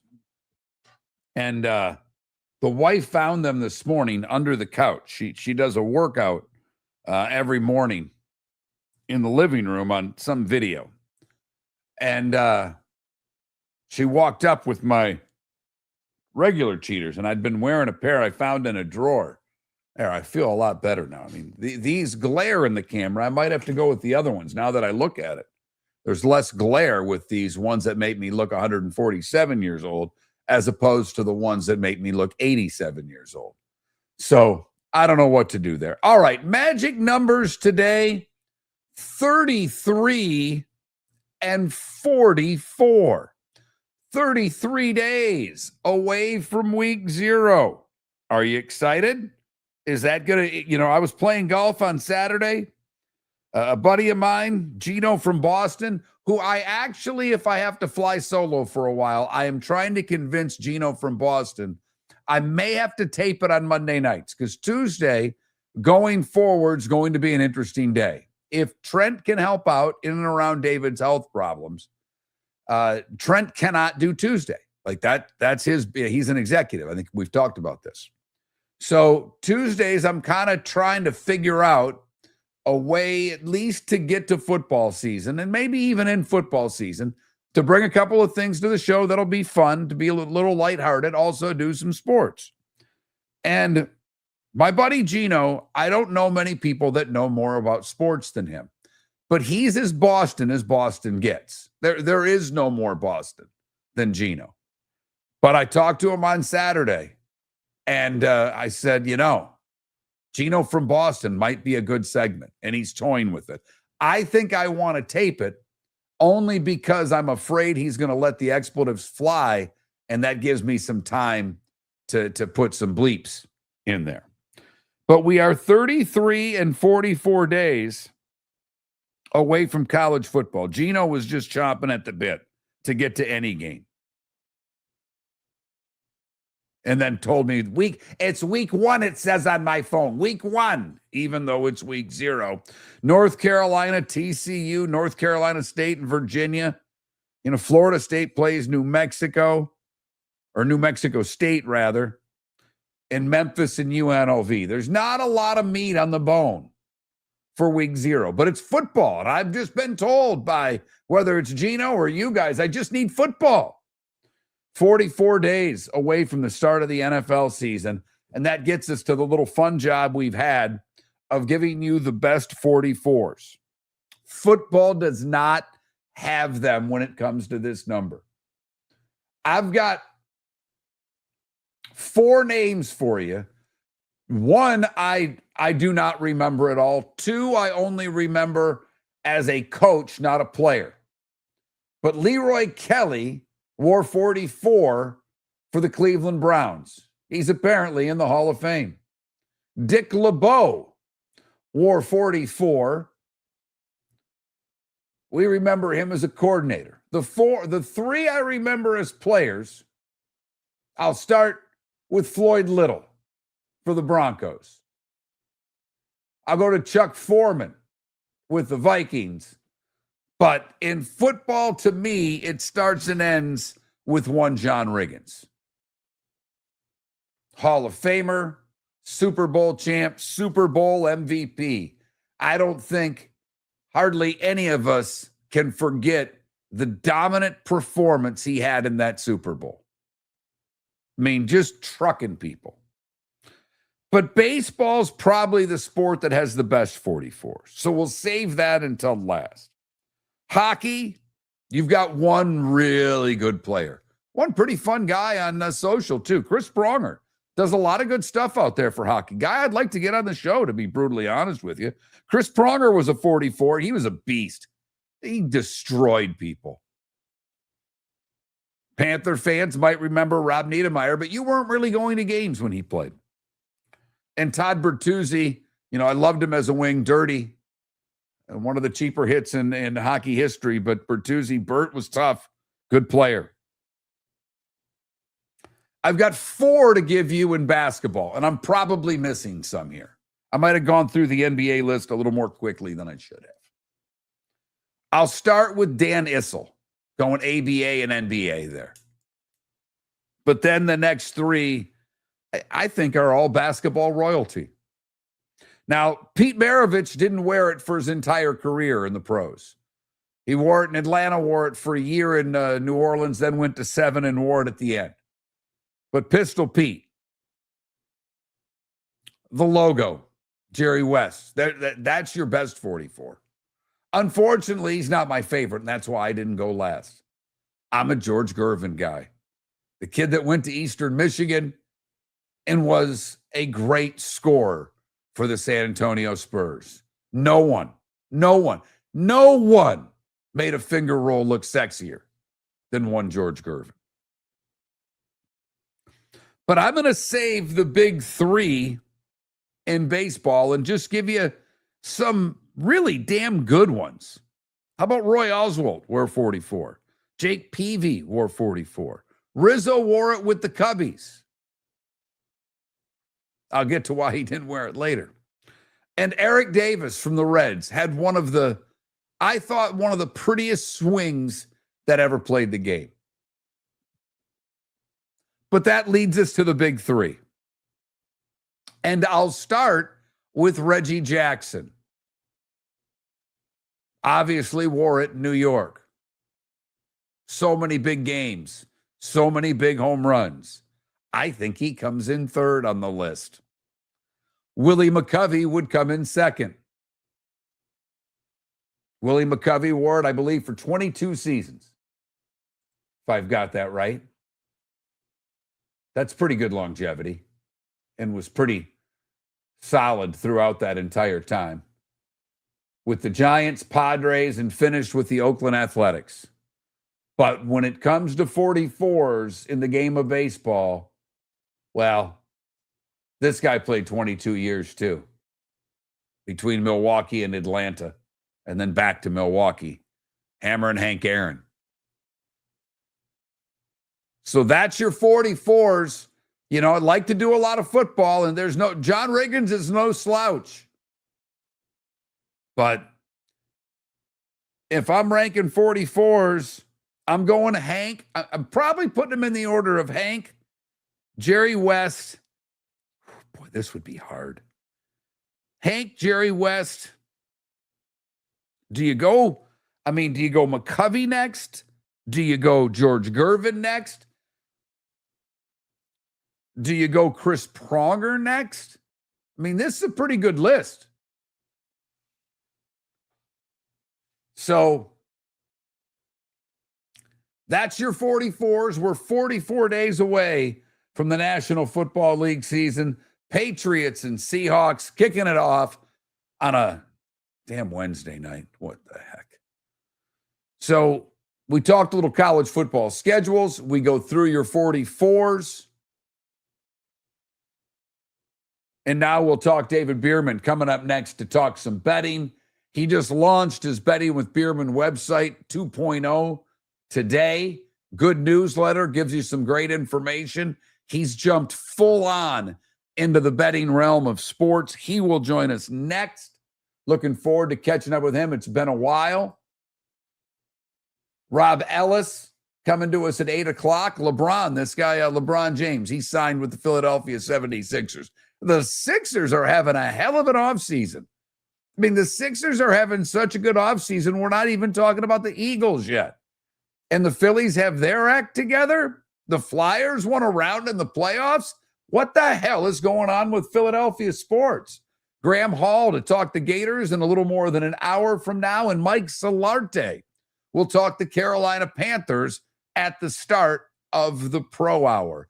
Miller and Moulton, David off until Wednesday. Poll question today. It's National Scotch Day and National Chicken Finger Day. Which one do you like more? Scotch or chicken fingers? Couldn't have more polar opposites than that. Like Miller and Moulton. Your roof is your home's first line of defense. At Pelican Roofing of Florida, Ronnie John and their team bring years of experience to protect what matters most, your family and your business. From residential repairs to large-scale commercial roofing, we deliver honest work, fair pricing, and quality you can trust. An upgrade on your roof can lower your insurance costs. Don't wait for a leak to turn into a disaster. Call the experts at Pelican Roofing today. 1-866-9-PELICAN. That's 1-866-9-PELICAN. Online at pelicanroofingcompany.com. CCC 1332512. Floor Meisters just doesn't sell Cortec and carpet. They also sell a lot of wood. And what better time than now to stop in and see the nice folks at Floor Meisters for some new hardwood for your home. With white oak wood starting at $4.99 a square foot, that makes it affordable for everyone. With 10 colors to choose from, they have a color for everyone. So stop in. 6281 Naples Boulevard, right next to Costco, or go to the web. It's floormeisters.com. Floormeisters.com. Floor Meisters, just keeping it real. Mark Miller for Sleep Treatment Direct. They are helping me with sleep apnea. And by helping me, I mean curing me. No more CPAP machine. No more snoring. No more tossing. No more waking up exhausted. Their expert team got me the right treatment, fast and hassle-free. If you want to feel energized and get rid of your snoring, call Sleep Treatment Direct today. 444-1741. That's 239-444-1741. Sleep Treatment Direct. Sleep safe. and If sound. you're a business who targets men, please know there is no better and more economical way to reach your target audience than us at Miller & Moulton. So let us help you make money. You can reach out to Mark at that Mark Miller or me at the David Moulton on X, or text us at 21,000. We have a proven product, a good reputation, and lots of quality segments that we can attach your company's name to. Miller & Moulton, we're like that old pizza box. You've had the rest, now try the best. Miller & Moulton, millerandmoulton.com. This is Miller and Moulton. First off, I politely disagree, Michael. Secondly, I said he made the finger roll sexy. And lastly, there is no player in basketball history more known for the finger roll than George Gervin. It's not close. And so I had Chuck Foreman. I said Chuck Foreman. I even had Leroy Kelly about the same time that Comptech there put it on the Twitch chat room. Newhouse I did not mention. I wouldn't call him great. I would call him good.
Yeah, Danny Ainge was 44 too, but I disliked him so much I didn't even include him.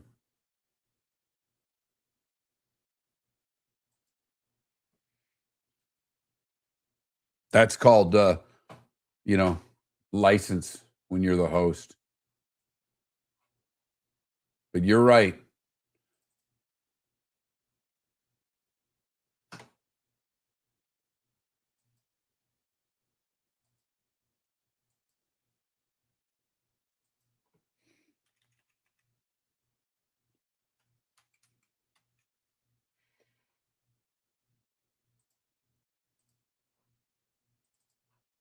My favorite Ainge story, I know I've told it before, is when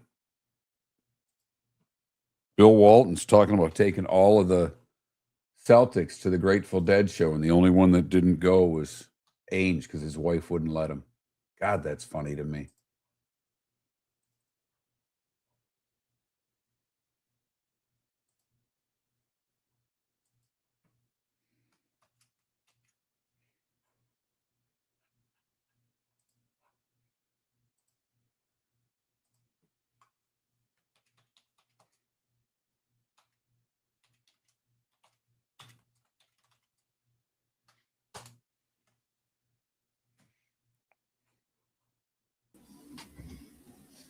Morning, David.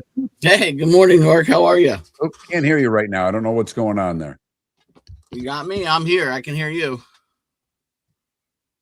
See your lips moving? I'm getting nothing. I hear myself. Hang on. No, that's...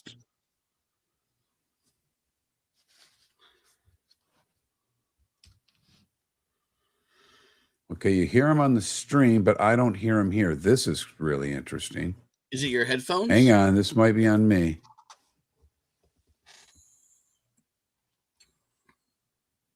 Wow.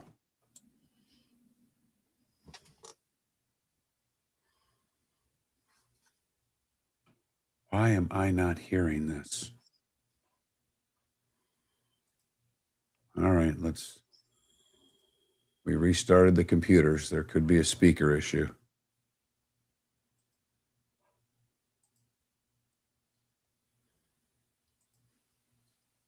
David, talk to me. Check one, check. Yep, there it is. There it is. Just had to switch something. All right. It's what happens when the damn computer resets it. You know, you get in this morning at 5 o'clock in the morning, it pulls the old, we need to restart. Am I the first guest? Yes. How you been? I've been good. How about you? Good. I'm on my own now, so it's a little different, but good. Yeah. So, you see me on CBS Sportsline. I'll be on later today at about 12 o'clock on Here we Early go. Edge. I'll wait.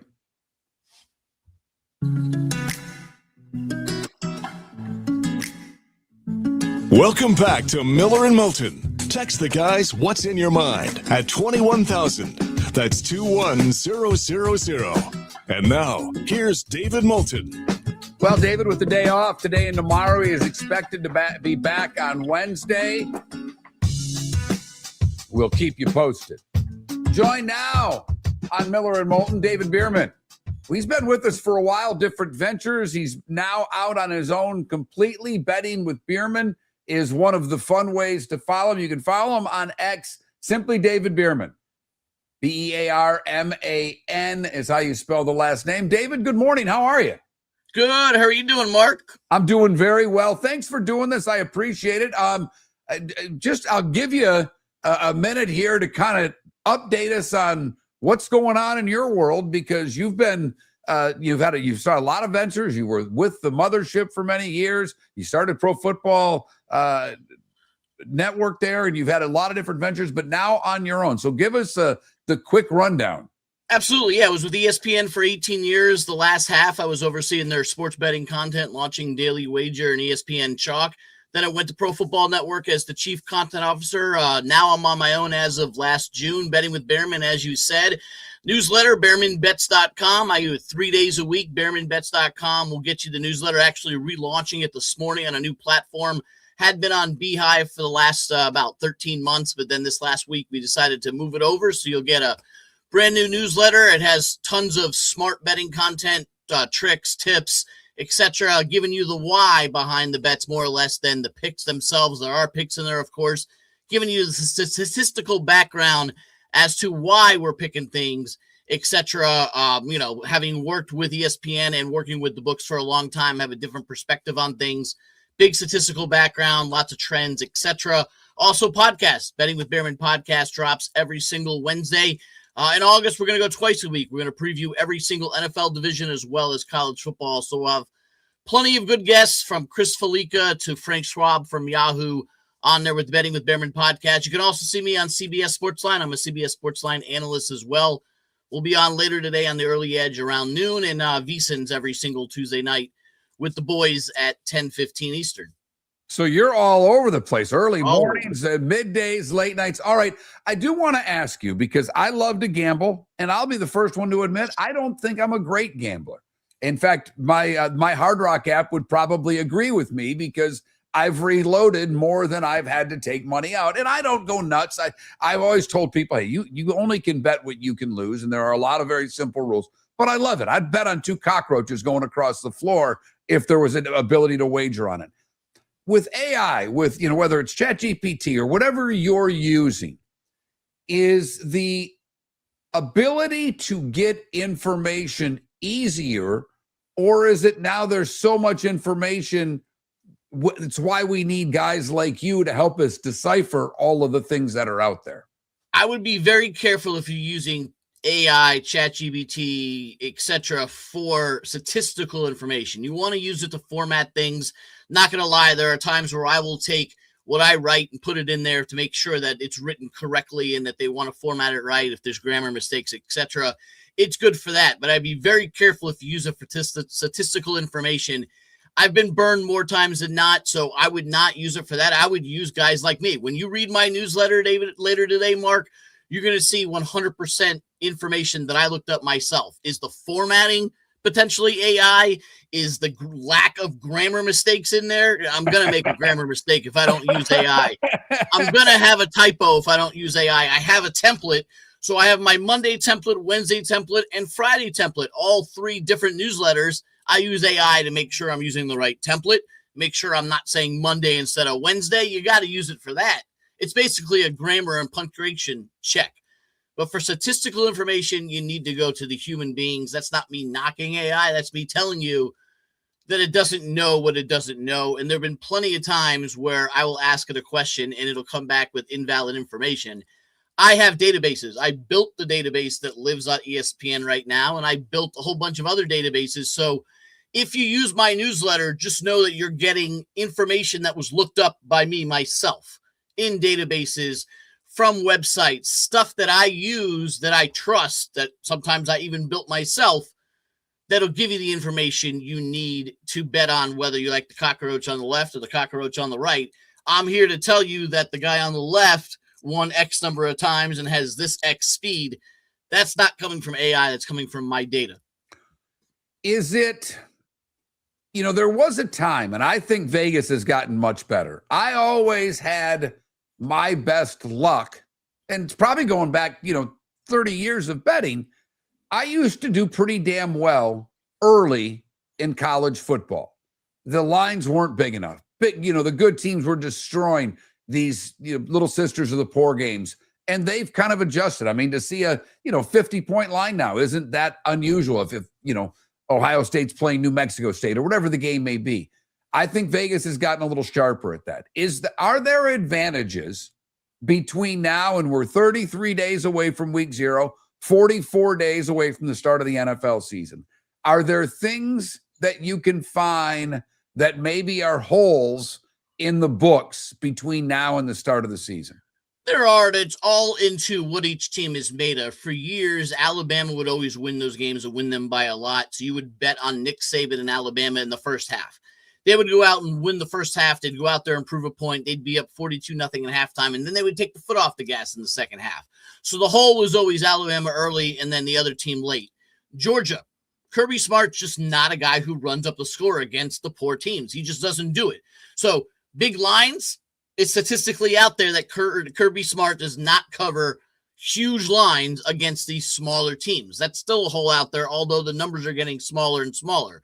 It also depends on what the battles are. Chances are, if there's a quarterback battle, it's not going to be decided by August 31st. It may take until conference play. If you find a team that has two quarterbacks battling for a job, take them, because they're going to go and give 100% the entire game because they're trying to win a battle. If you have a team, like let's just say Texas, who Arch Manning's going to be the quarterback come hell or high water, they're going to take them out in the third quarter when they're up 42-0. So maybe don't lay the number there. So you got to look at every situation on its own. Look at the trends, look at the stats, look at the quarterback, look at the defense, look at who, maybe it's a brand new offensive coordinator who needs to go out there and test some things. You don't want to be testing some things. You want a team that you know what you're going to get and you know what you're going to roll with. So there are holes to find. Mark, personally speaking, I like betting the conference games and the good non-conference battles. It's very tough to bet those 40 and 45 and 50-point lines because you don't really know how hard they're trying in the fourth quarter.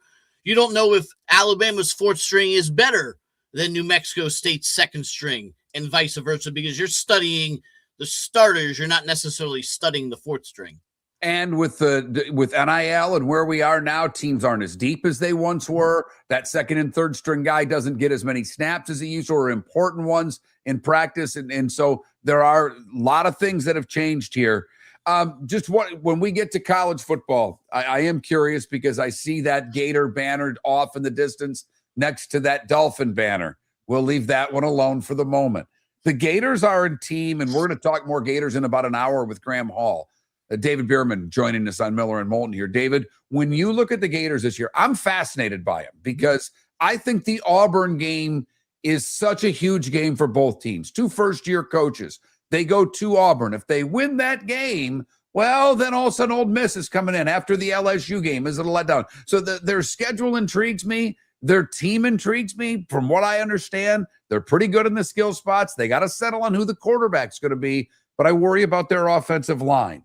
When you see 7-5 or 7.5 as an over-under, that seems about right. I mean, to me, their peak's about 8-4, 7-5. That's about where I see them. It seems like it would be smart to hedge on the under, but if they make get a couple of wins early, they can be playing Florida State for a shot at 9-3. So they're, to me, a very intriguing team. It is. And I think you hit it on the head with the Auburn game. At Auburn is going to be a game that will probably define the season because you beat Auburn on the road, and Auburn was not a good team last year. And like you said, they have a new coach just like Florida. Florida could all of a sudden be 5-6-0, and all of a sudden you're like, oh, wow, like they have a chance here. And then the schedule gets a lot tougher. You got Georgia, you got Texas, you got Oklahoma. So they got the gauntlet. But Florida didn't start out 5-6-0 the last couple of years under Billy Napier. They just didn't. They were 2-3. They were 3-2, and there was never a light at the end of the tunnel. If they can get out to a good start, their non-conference schedule is not hard early. You get FSU at the end of the year. But if they win that Auburn game, then you actually can look at that over and say maybe it is in play. Now, the books allow you, maybe not Hard Rock since they got that monopoly down there in Florida. Don't get me started. That could be a whole nother show, by the way. Yes, it could. In fact, I actually teach a class at the University of Florida in sports betting and fantasy, which you can get into later. And part of that is talk about the monopoly that Hard Rock has down there compared to a state like Michigan that has 17 sports books. I was looking just before the show. Florida is at 6.5 juice to the over, 7.5 juice to the under, which basically makes your point that 7 is the sweet spot.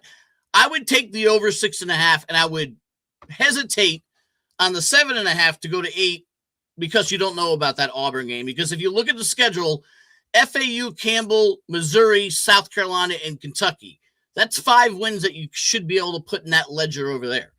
You need 3 more to get to 8. You're better than FSU. You're probably better than Vandy. You got the tough games against Ole Miss, OU, Auburn, Texas, and Georgia. You need to win 2 of them to get to 8. Does Florida have that in them? I think they do. I think this team can be 8-4. 7-5 wouldn't surprise me either. Yeah, it's we both said it. The Auburn game, week 3. Yeah, everybody focus is going to be rightly on LSU at Ole Miss. That's the game of the day. It's one of the games of the year. If I were offered tickets to one game this year, that's probably the one I'd pick. But Auburn hosting Florida that same day is a big one for the Gators. We had some fun, and this kind of goes right in your wheelhouse because if you're a Florida guy, we know you don't like the team in Tallahassee, and they're bad. And so's that pro team that you like, the Dolphins. We actually had a poll question, who wins more games, the Dolphins or the Noles? The Noles ended up getting about 3/4 of the vote. But Miami, that over-under for the Dolphins, I believe, is 4.5.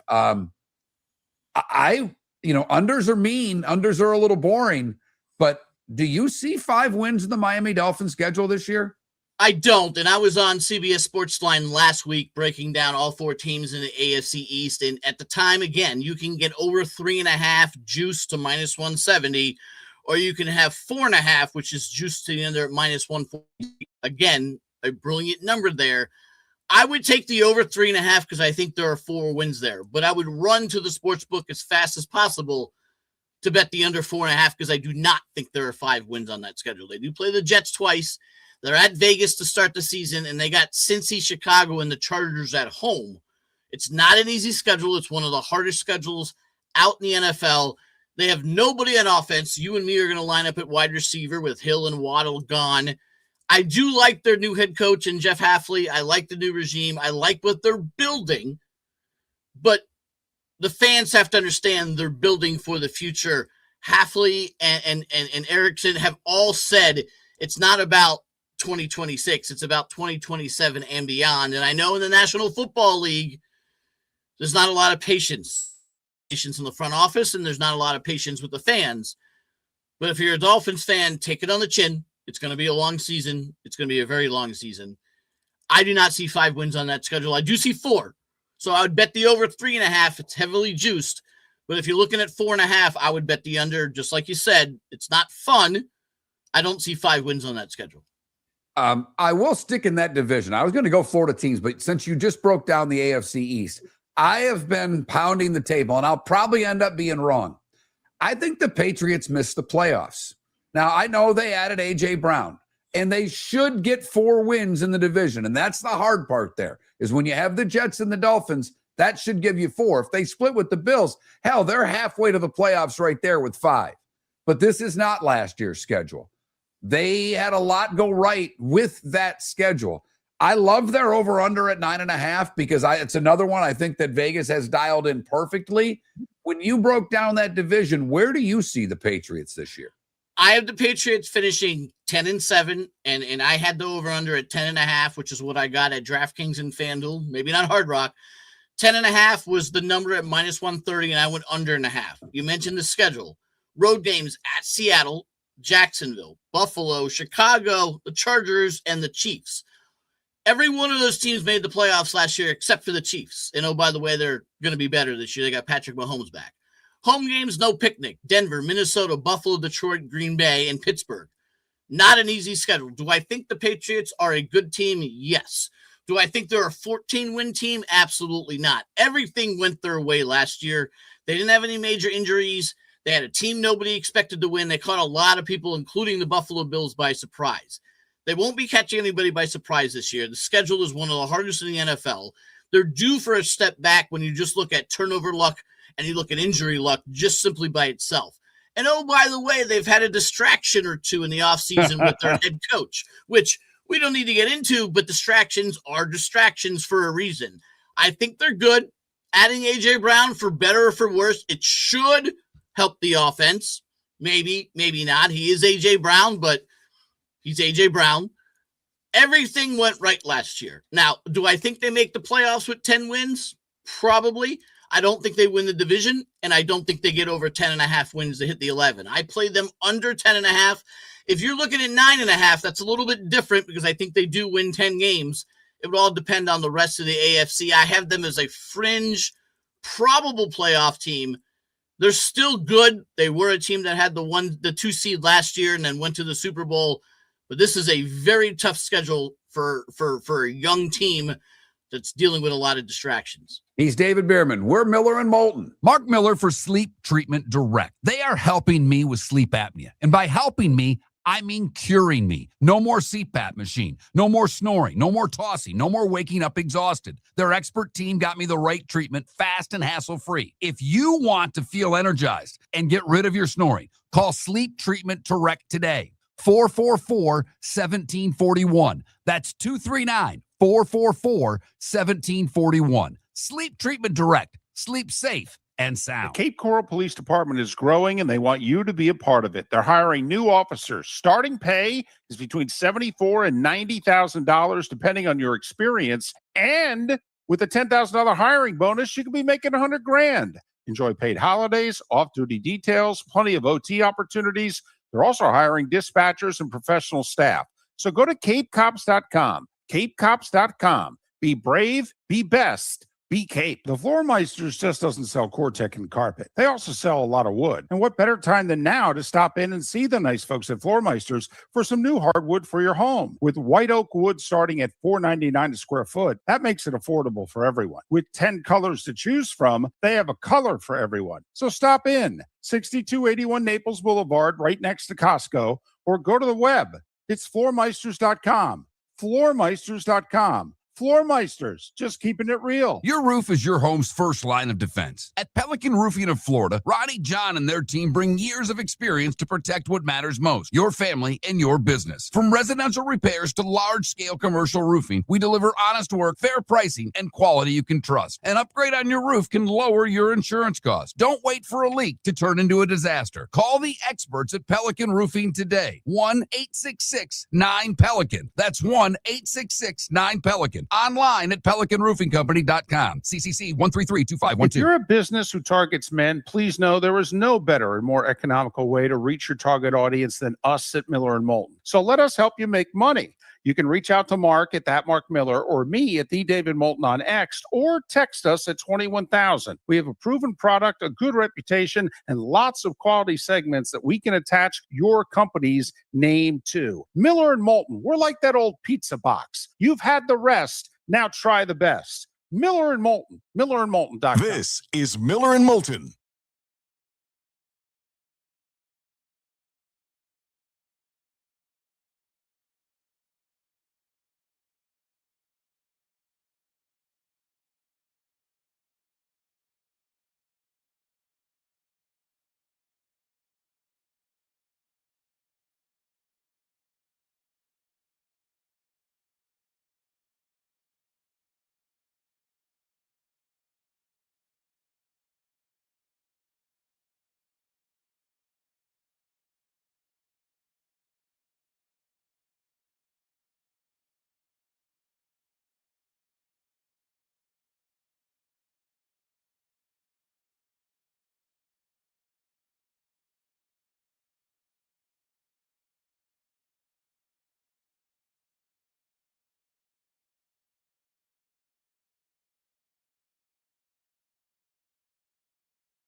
probably going to have David on weekly during football season. So we got a lot of time to get to those questions. I wanted to pump what he was doing. And since he did AFC East, I figured I knew he was right on with that.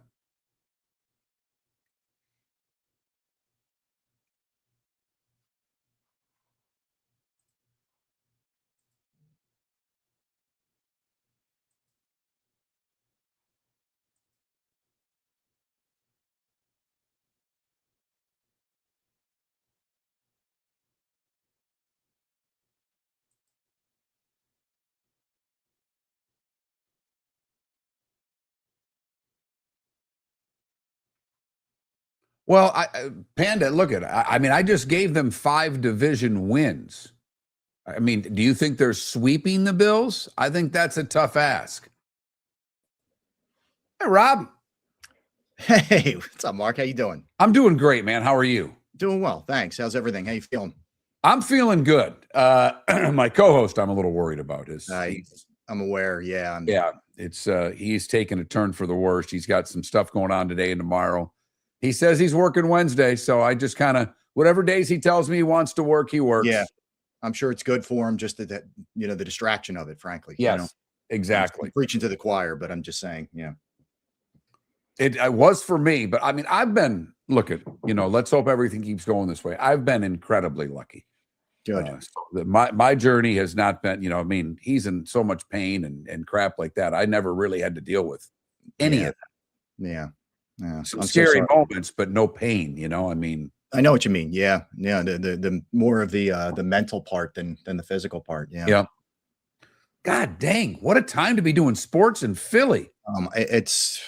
I mean, yeah, you're right. I think back to 2015 when every team was terrible and it was awful. Like the content gods are shining hard. Yeah, I mean, even the damn Flyers won a series, and it looks like things are going in the right. That conference is loaded, so you don't know, but they're interesting again. They have relevance again, where they were just not even a thought on anybody's process. How was your weekend? It was very good. Now I played golf on Saturday and made Sunday great. I'm the cook in the house, so nice. Made a Sunday gravy yesterday. Even though I'm not Italian, I still call it that. I love it. The daughter helps. She's 12. I get her to cook a little bit with me, so she was rolling meatballs and then that type of stuff. So everything good with you? Good with the family? Yeah, good. No complaints. Thank you. Good deal.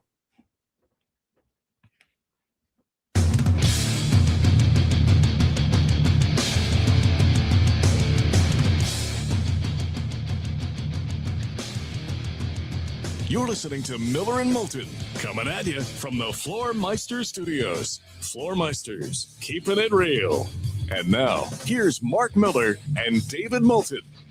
Miller and Moulton, the 8 o'clock hour across the network. Hope your day and week are off to a good start. We're off to a good start. Having a little fun with the poll question today because it's National Everything Day. It's one of the things I found. It's both National Chicken Finger Day and National Scotch Day. Which one do you like more? But right now, it's time to head to the city of brotherly love. Rob Ellis works with WIP, does the Eagles postgame and fifth quarter show, does some betting information. We just did a lot with David Bearman there. Rob Ellis joins us on Miller and Moulton. You can follow him on X, R.Ellis Sports, R.Ellis Sports. Rob, good morning. How are you? Mark, I'm going to jump in. Chicken finger, man. I'm a beer guy, and chicken fingers go well with beer. So I agree. I'm going chicken fingers on that. I agree. I agree with that answer right there. Scotch is one of those acquired tastes. Yes. All right. Look, we've had you on for years, and there's always been something. There's never a dull moment in Philadelphia sports. There just isn't. It's too great of a sports town. But when's the last time, and how many times in your career, I'm guessing in your life, I remember times that Philly was good. How many times in your career have all 4 Philly teams been good? In my life, when I was a kid in 1980, all 4 teams went to the finals. The Phillies were the only team to win it, right? And I thought, young Robbie thought every year's going to be like this. And my dad was trying to tell me very nicely without, kind of throwing a wet blanket on everything. It's not always going to be like this. Really enjoy it. Right. So that's my first memory of all 4 being good. But I'll tell you, Mark, I mean, just a team like the Flyers, who had about as hardcore following as you could have, really went dark for about 7, 8, 9, 10 years. They were just completely irrelevant in the city's landscape. And the Eagles really took over and dominated everything, because the Phillies from 2011 really till about 2022-ish, give or take, were a bad team and really didn't look like there was a whole lot of promise, right? And then you go over to the Sixers, and the Sixers have been this promise. It's always been about promise and process, and Sam Hinkie's going to do it differently, and this team's going to become a dynasty and all that, to never get out of the second round. So to have all 4 teams now, I mean, it's the quietest 4-6 weeks I can ever remember leading into an Eagles season, like ever. This team won it 2 years ago, and there hasn't been boo mentioned about them. It's pretty wild in Philadelphia sports. No doubt. And obviously I'm pulling for the Phillies because I made a futures bet on them winning the division, because, all that Braves pitching was beat up and they come out and win every game to start the season. But let's start there before we go to LeBron.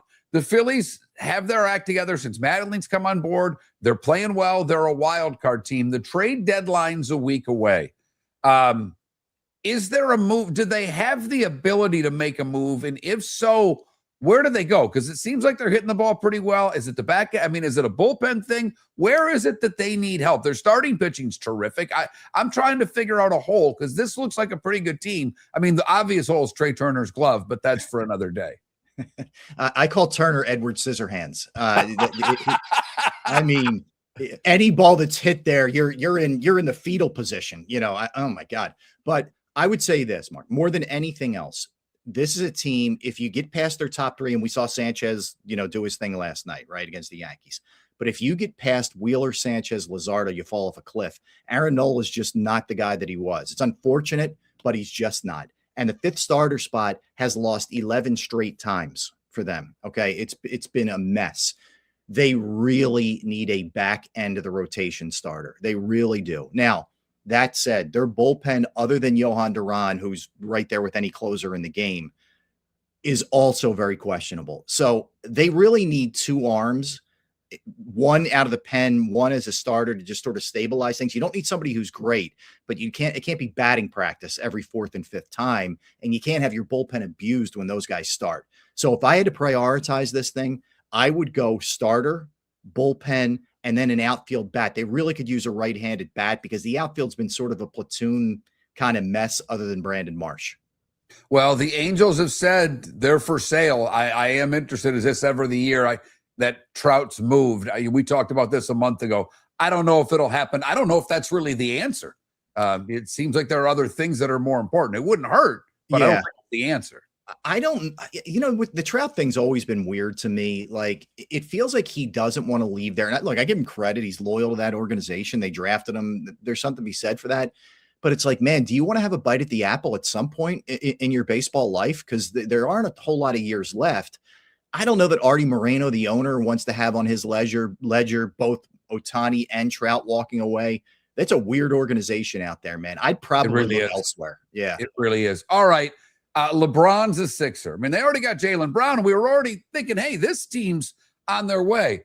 And I said all along, I thought Philly was the best spot for LeBron. If he wants to win a title, he doesn't have to be the best player. Hell, he doesn't have to be the second best player. And on nights, he doesn't even have to be the third best player. And he's really damn good at 41. He's about as non-Philly as any player who has ever worn a uniform in that city. They're not going to just bow down to the king, if you know what I mean. He's going to have to produce, and that can just mean wins. I don't think he's got to score 25 a night. But am I wrong and think this is an interesting marriage? It is an interesting marriage, and I guess this is one of the benefits of being old, Mark. I can remember when I was a kid, I'll go back to the same time that I mentioned off the top. When I was a kid, how much we hated Pete Rose in Philadelphia. We hated him. Everybody hated him. If you weren't a Cincinnati Red fan, you hated him, right? The way he played the game, etc. Hated him. He became a Philly. He was beloved. He was the definition of Philly toughness and blue collar and grit and all that kind of stuff, right? Lenny Dykstra, fast forward to the late 80s, same thing. He was a Met. Hated him. Hated the way he played. Beloved when he got here. I think he will. There's enough Sixers fans have enough common sense to realize they haven't won a title since 1983. I mean, that's Reagan's first term. Okay. This is how far back we're going here since they won it. Desperate times call for desperate measures, and you do whatever you got to do to land the plane. And when you have Joel Embiid here for a decade plus and you haven't gotten out of the second round, if you can acquire that kind of generational, maybe once in a lifetime kind of talent, you got to do it. And I think, as you just noted, while the personality may not mesh exactly with Philadelphia, I think the basketball skill set is perfect. This guy may be a better passer than a scorer, and he's the all-time leading scorer. And this team doesn't really have a true point guard. It allows Maxey to play off the ball, Edgecombe off the ball. And what they also did, Mark, was they Embiid-proofed this thing. If he misses his typical 40 games, right, which in his career, he's missed about 50% of his games, LeBron steps in, Jaylen Brown steps in. Other guys can carry the load when he's not there, and you don't fall off a cliff like they typically have when he doesn't play. Here's my question, and I agree with everything you said, and I've been a Maxey guy. I was ahead of the curve on that. He's my favorite player in the league. I just love watching the man play basketball, and I found him before he became Maxey, if you know what I mean. Mm-hmm. Can they D up enough when push comes to shove? Everybody's healthy. Can this team with 41-year-old LeBron, are they going to be good enough to get those, 3 stops in the fourth quarter that you need to close out the Knicks? Whatever, whoever it may be. That's my fear for this team. That's a very fair. I mean, when we tend to look at things, we always look at them offensively. Yeah, how this is going to work offensively. That's a fair question. I think VJ Edgecombe develops into an all-NBA defender this year or next year. I think he's that good, that versatile, that strong. So I think from that standpoint, you're in good shape. Jaylen Brown can hold his own and then some on the defensive end. So he's going to be fine. I think what you're asking out of LeBron is, can you just dial it up in really big spots? I don't need you to be the lockdown that you were earlier in your career, chasing around the best offensive player on the other side. Just get it done in those moments like you're talking about where you're up 1 and Jalen Brunson's trying to back somebody in with one of his old man moves that always seem to work, right? That's really what it's all about. And with Joel, I think this is where it helps Joel too. You don't have to carry the same offensive load. So let's concentrate a little bit more on rebounding and a little bit more on your interior defense. And I think that could help him as well. Now, a big piece of this is going to be Joel being willing to be that sort of take that lesser shine kind of role. And the fact that he recruited LeBron reportedly tells me that he probably, is willing to at least acquiesce a little bit. All right. We've done the majority of this interview. We've only got a couple minutes left and haven't even mentioned the damn Eagles like we talked about. I actually think, in Philadelphia, this is a positive for the Eagles. It's a new coordinator. There's a lot of pressure on Jalen Hurts this year. New things are going to be asked of him. No A.J. Brown. So how does this team look offensively? No, it's going to run through Saquon. There's more receivers. Are they better? I don't know. We'll figure all this out. But I look at, just little dumb things. Their schedule, they open with Washington and Tennessee before things get tricky. To me, they kind of got to start, I don't know about 2-0, but boy, 2-0 would take a lot of pressure off of this team early because, the Giants are better. Washington's going to be better. Dallas is going to be better. Mm-hmm. Yeah, I'm picking Philadelphia, but this division's not a foregone conclusion this year. Oh, no, not by any stretch. Look, John Harbaugh, there's an adult in the room now in New York, and Washington's not going to have the same injuries they had last year. And, and the thing about Dallas is they will always get in their own way later in the season, but they can score, man. They're going to put up some points. I would give you 2 keys here for the Eagles season. Number 1 is offensive line health. Now, you could say you could apply that to any team, but with this team, the reason they fell off a cliff offensively last year is almost unilaterally across the board. They had major injuries, and Lane Johnson and Landon Dickerson and Cam Jurgens, and we could go on and on and on. If those guys are healthy and any semblance of what they look like in 2024, the offense is going to work because you're going to be able to run the ball. And if you can run the ball, you take a lot of heat off of Jalen and a new offensive coordinator, right? So I think that's number 1. And number 2, as you just mentioned, early on, while this offense is figuring itself out, the defense has to be great. And I think the defense is capable of being great. I think they're loaded on that side of the ball. They kept Vic Fangio around, and there's just a ton of talent. So what I expect coming out of the chute is the offense won't be where it'll be in week 9, but I think the defense can hit the ground running and really carry them early. And that's what I think it's going to look like early in the season. I do think another positive for Philadelphia, not just in Philly where they're not talking about them. There's been so much noise with the Rams. The Philly's been really the best team of the last 5 years in the NFC. And between what's going on with the Bears and the Rams and Seattle, Philadelphia is not being talked about. I think they can surprise. It's hard to imagine a team like the Eagles being able to surprise some teams, but the expectations aren't nearly what they've been for them, which is a bit surprising. Yeah, He's Rob Ellis. He's Rob Ellis, R. Ellis Sports on X, WIP, Eagles postgame, has some betting advice as well. Follow him on X for that. Rob, as always, thank you, my friend, for the time. Be well. Mark, thank you. Say hi to my buddy David. Thanks. Not a problem. Rob Ellis on Miller and Moulton. We'll talk some Gators coming up with Graham Nash, bottom of the hour. Miller and Moulton, millerandmoulton.com. The Cape Coral Police Department is growing, and they want you to be a part of it. They're hiring new officers. Starting pay is between $74,000 and $90,000, depending on your experience. And with a $10,000 hiring bonus, you could be making $100,000. Enjoy paid holidays, off-duty details, plenty of OT opportunities. They're also hiring dispatchers and professional staff. So go to capecops.com. Capecops.com. Be brave, be best. Be Cape. Your roof is your home's first line of defense. At Pelican Roofing of Florida, Ronnie John and their team bring years of experience to protect what matters most, your family and your business. From residential repairs to large-scale commercial roofing, we deliver honest work, fair pricing, and quality you can trust. An upgrade on your roof can lower your insurance costs. Don't wait for a leak to turn into a disaster. Call the experts at Pelican Roofing today. 1-866-9-PELICAN. That's 1-866-9-PELICAN. Online at pelicanroofingcompany.com. CCC 1332512. Floormeisters just doesn't sell Cortec and carpet. They also sell a lot of wood. And what better time than now to stop in and see the nice folks at Floormeisters for some new hardwood for your home. With white oak wood starting at $4.99 a square foot, that makes it affordable for everyone. With 10 colors to choose from, they have a color for everyone. So stop in, 6281 Naples Boulevard, right next to Costco, or go to the web. It's floormeisters.com. Floormeisters.com. Floormeisters, just keeping it real. Mark Miller for Sleep Treatment Direct. They are helping me with sleep apnea. And by helping me, I mean curing me. No more CPAP machine. No more snoring. No more tossing. No more waking up exhausted. Their expert team got me the right treatment, fast and hassle-free. If you want to feel energized and get rid of your snoring, call Sleep Treatment Direct today. 444-1741. That's 239-444-1741. Sleep Treatment Direct. Sleep safe and sound. This is Miller and Moulton.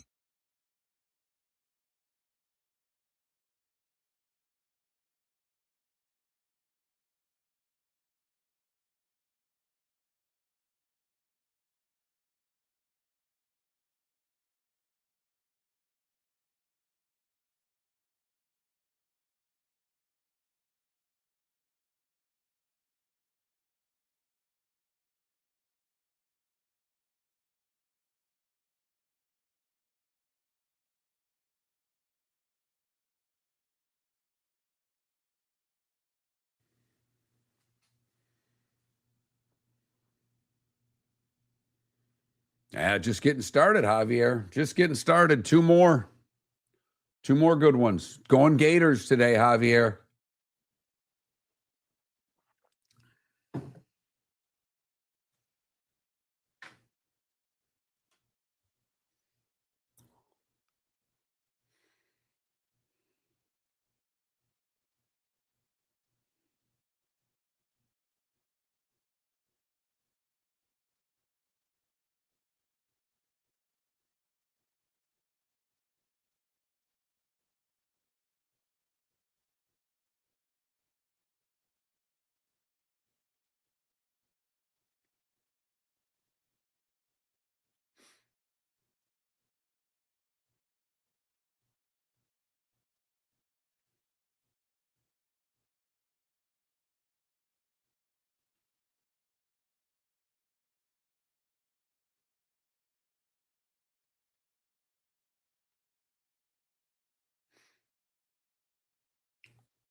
I don't have him on my list, number one Dolphin.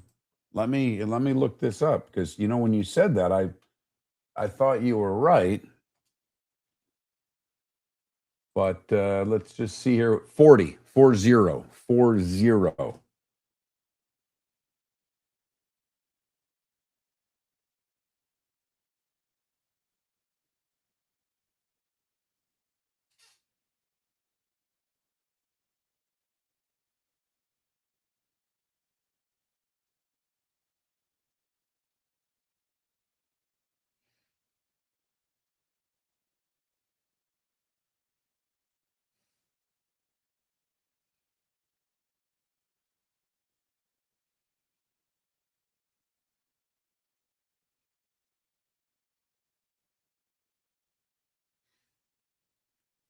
Oh, no. Don't. You don't have to feel badly. That's fine.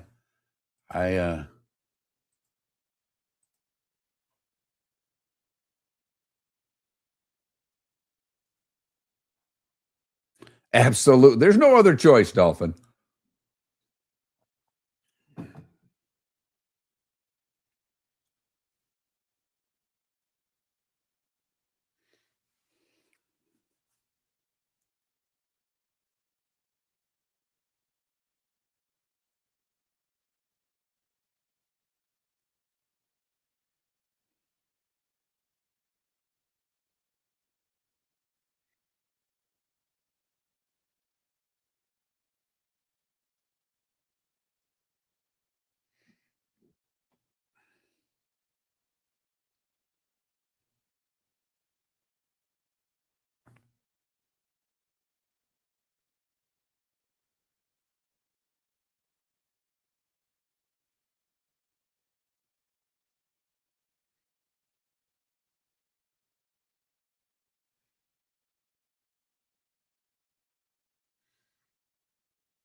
You're listening to Miller and Moulton.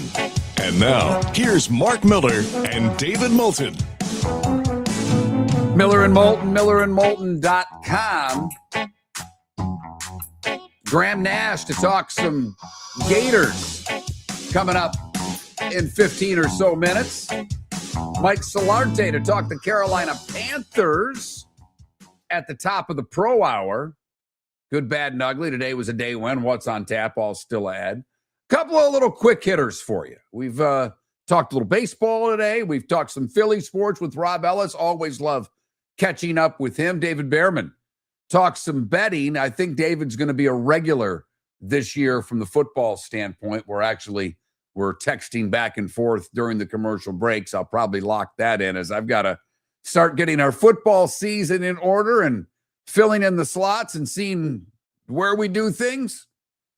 Because, changes are probably coming. I don't know. David's expected back Wednesday. I don't know how many more shows the big fella's got in him. We are coming to a change in how this show is done. I hope that you will all keep listening. I know David, quite frankly, he's a genius. I've never met a smarter sports person, not just sports, damn near everything except for who was in that movie. But his recall is unbelievable. And I've never met anybody that has a memory quite like David's. And obviously, to be able to quickly reference a 1978 Super Bowl, I don't have that. I'll work on it. But Trent's going to do some shows when David's out. Tomorrow, I'm playing nepotism. I'm putting the kid in. My son's now 27. He's done a podcast for a little while, focused on his alma mater, East Carolina. He and a buddy do it for fun more than anything. I'm like, you want to do 5 segments with me on Tuesday? Can you get up and do it before you got to go make money in your real job? So he's going to do that. And if David can't do Tuesdays, because Trent can't, we'll fill in there. I've got some ideas for the rest of the show. And obviously, once we get to football, Pat Kerwin's a regular on Tuesday, but we're not at two-a-days with Pat just yet. All right. Some things that are out there. And I mentioned this in the starting five. The Protect College Sports Act that was going to create antitrust exemption for the NCAA to enforce spending caps, transfer rules, and eligibility limits in college sports. It was supposed to make it to the Senate by the end of summer, but sources have told the four-letter network that that's not going to happen. If it doesn't happen in early August, when Congress goes on recess, the odds are it will not happen before the November elections. So for those of you that have wanted the government to get involved with college sports, well, this chance seems to be dwindling. And a while back, we had Andrew Brandt on. In fact, I had him on a day David wasn't here. And David and I, for years, have said players need to unionize. We need to, or make that, not unionize. I'm sorry, that's another story, because Stanford's talking about unionizing their players. But players need to be made employees, which means in turn, at some point, they would probably unionize. That way they could collectively bargain against college football. So Andrew Brandt is the first person that we've put that idea against. And Andrew's smarter than I am. He's an attorney. He's been an agent. He's worked for the Packers. He's worked in media. He's a smart dude. He's like, here are the problems with that. And he thought that government intervention was the only way to save college athletics. And now colleges who have been asking for help from the government since 2021 are now unlikely to get it this year. What does it all mean for college sports? I don't know. It means the Wild West continues. And obviously we have midterm elections this year. So that could change the shape of Congress and therefore maybe the change of these votes. I don't know. Not going politics, don't care to. Just explaining facts to everybody. And there are already, what are there? I think there's 15 players who, because they put in the 5-year eligibility rule, that are trying to get reinstated in college hoop. It's a big story there to see what happens with these players who have surpassed their eligibility, but are now saying, why am I not grandfathered in with this rule? Trying to keep an eye on that. As I mentioned, Stanford talking about unionizing their football team. You know, Northwestern did that a while back. It didn't work. But usually these things don't work the first time. Would Stanford go and fire all their football players? I don't think so. So in terms of where we are with collegiate sports, you know, we have a lot of people pounding the desk wanting change. The problem with this Protect College Sports Act is that, well, even though Ted Cruz from Texas is behind it, it doesn't appear that two of the universities in that state are willing to go along with it. Texas Tech is for it, and the Big 12 is for it, or at least say they are, but the SEC's not. The Big Ten's not. And it's tough to get this bill to pass if the two major conferences keep poking holes in it. So not only do we have Petiti and Sankey arguing over 16 and 24, we have the conferences trying to argue over how this bill should get done. And Greg Sankey spoke at SEC Media Days about the things that they agreed with on it and basically the things they didn't agree. Tomorrow's the Big Ten's turn. The Big Ten Media Days start tomorrow. I think, you know, the story can now become football. The fact that Michigan was able to end their charade of an investigation in which they've told us virtually nothing.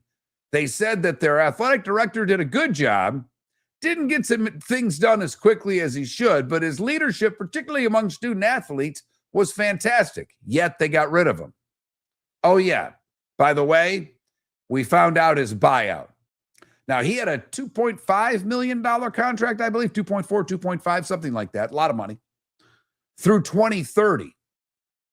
So he didn't get all of it, but he got $7.1 million. He gets retirement benefits. He got $108,000 up front for that. He's getting a check for 7.1 plus at the end of the year, right when his job ends. He did take in a job upstairs working as an assistant for the president, and he has a 2-year non-compete. Oh, yeah, by the way, they paid all his legal fees.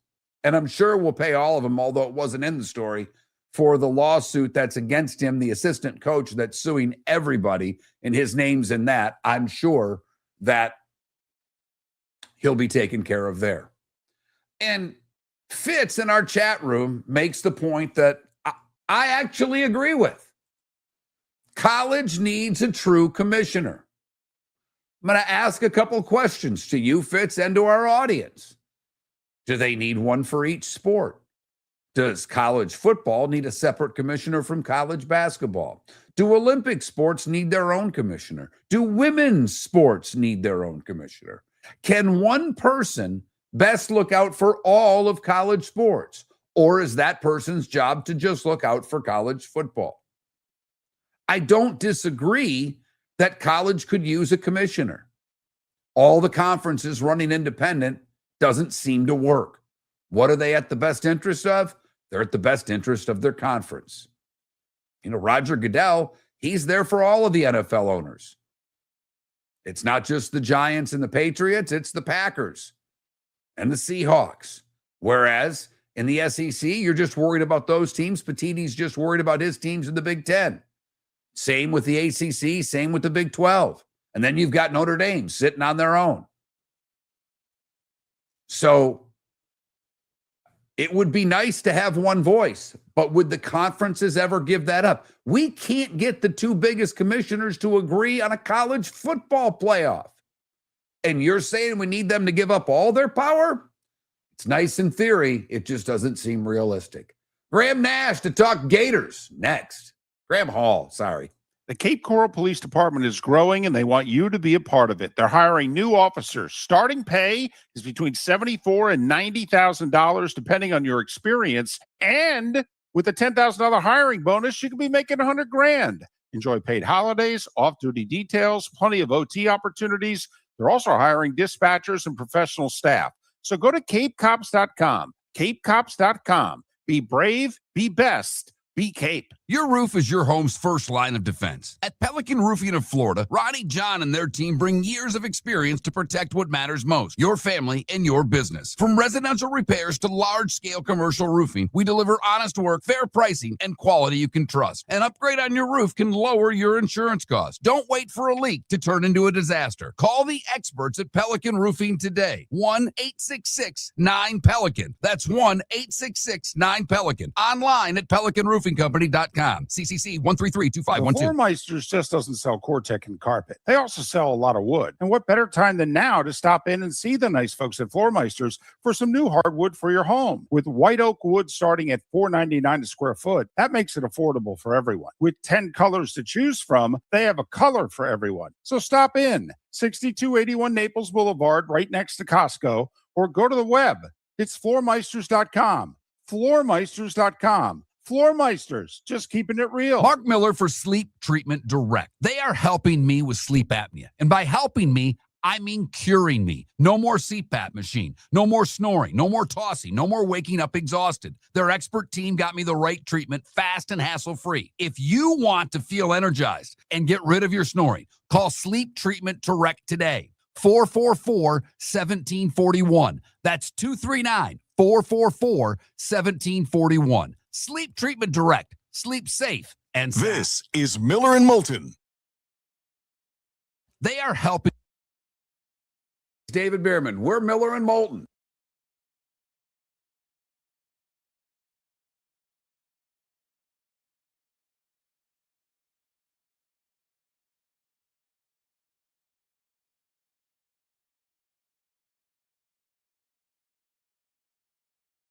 Your roof.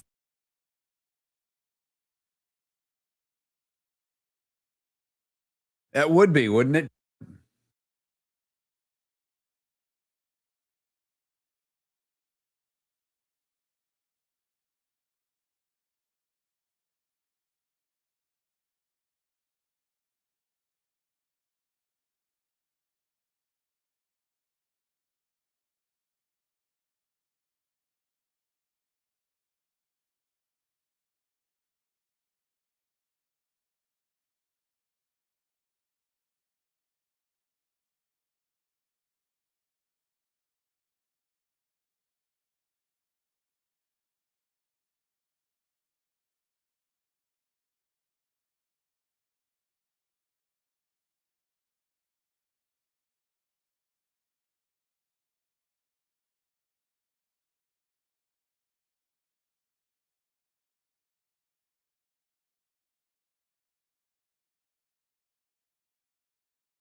You know what, Tim? You're right there.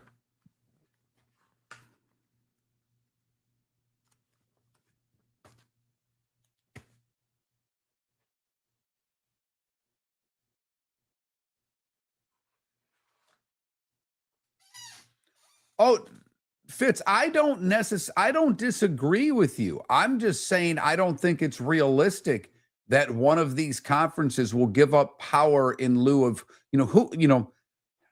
I mean, let's just say we wanted Nick Saban to be the czar of college football. I don't, but a lot of people do. Do you think the Big Ten would be willing to accept that and Petiti just step down? I don't.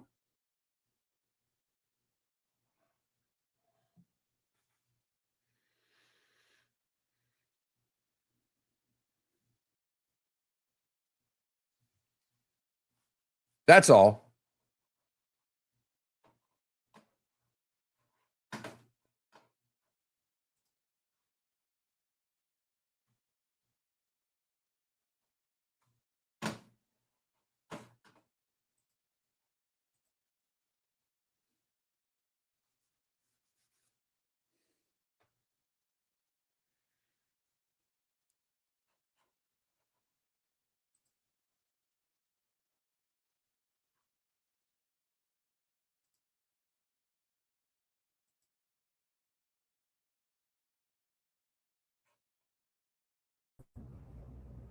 Good morning, Graham. Thanks for doing this. My pleasure. Thanks for having me. All right. What are the albums behind you before we get going? This is actually our wedding guest book. So we bought some old records and we had everyone sign them. All right. Nice. But I've got a record player back here with about 100. Look at that maybe. vinyl. So, vinyl. Yeah, I love it. Yeah, gotta keep physical. Oh, what did I do here? Hold on. Sorry, popped you out there. Sorry about that.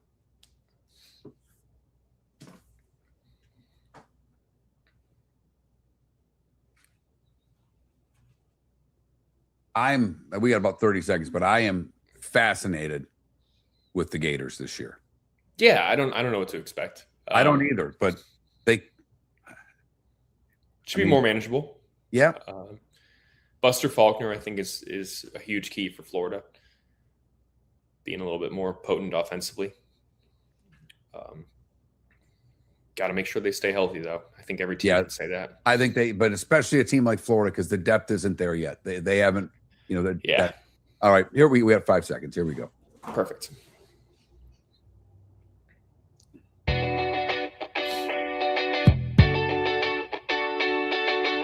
You're listening to Miller and Moulton. And now, here's Mark Miller and David Moulton. Miller and Moulton, millerandmoulton.com. David is off today and tomorrow. He'll be back Wednesday.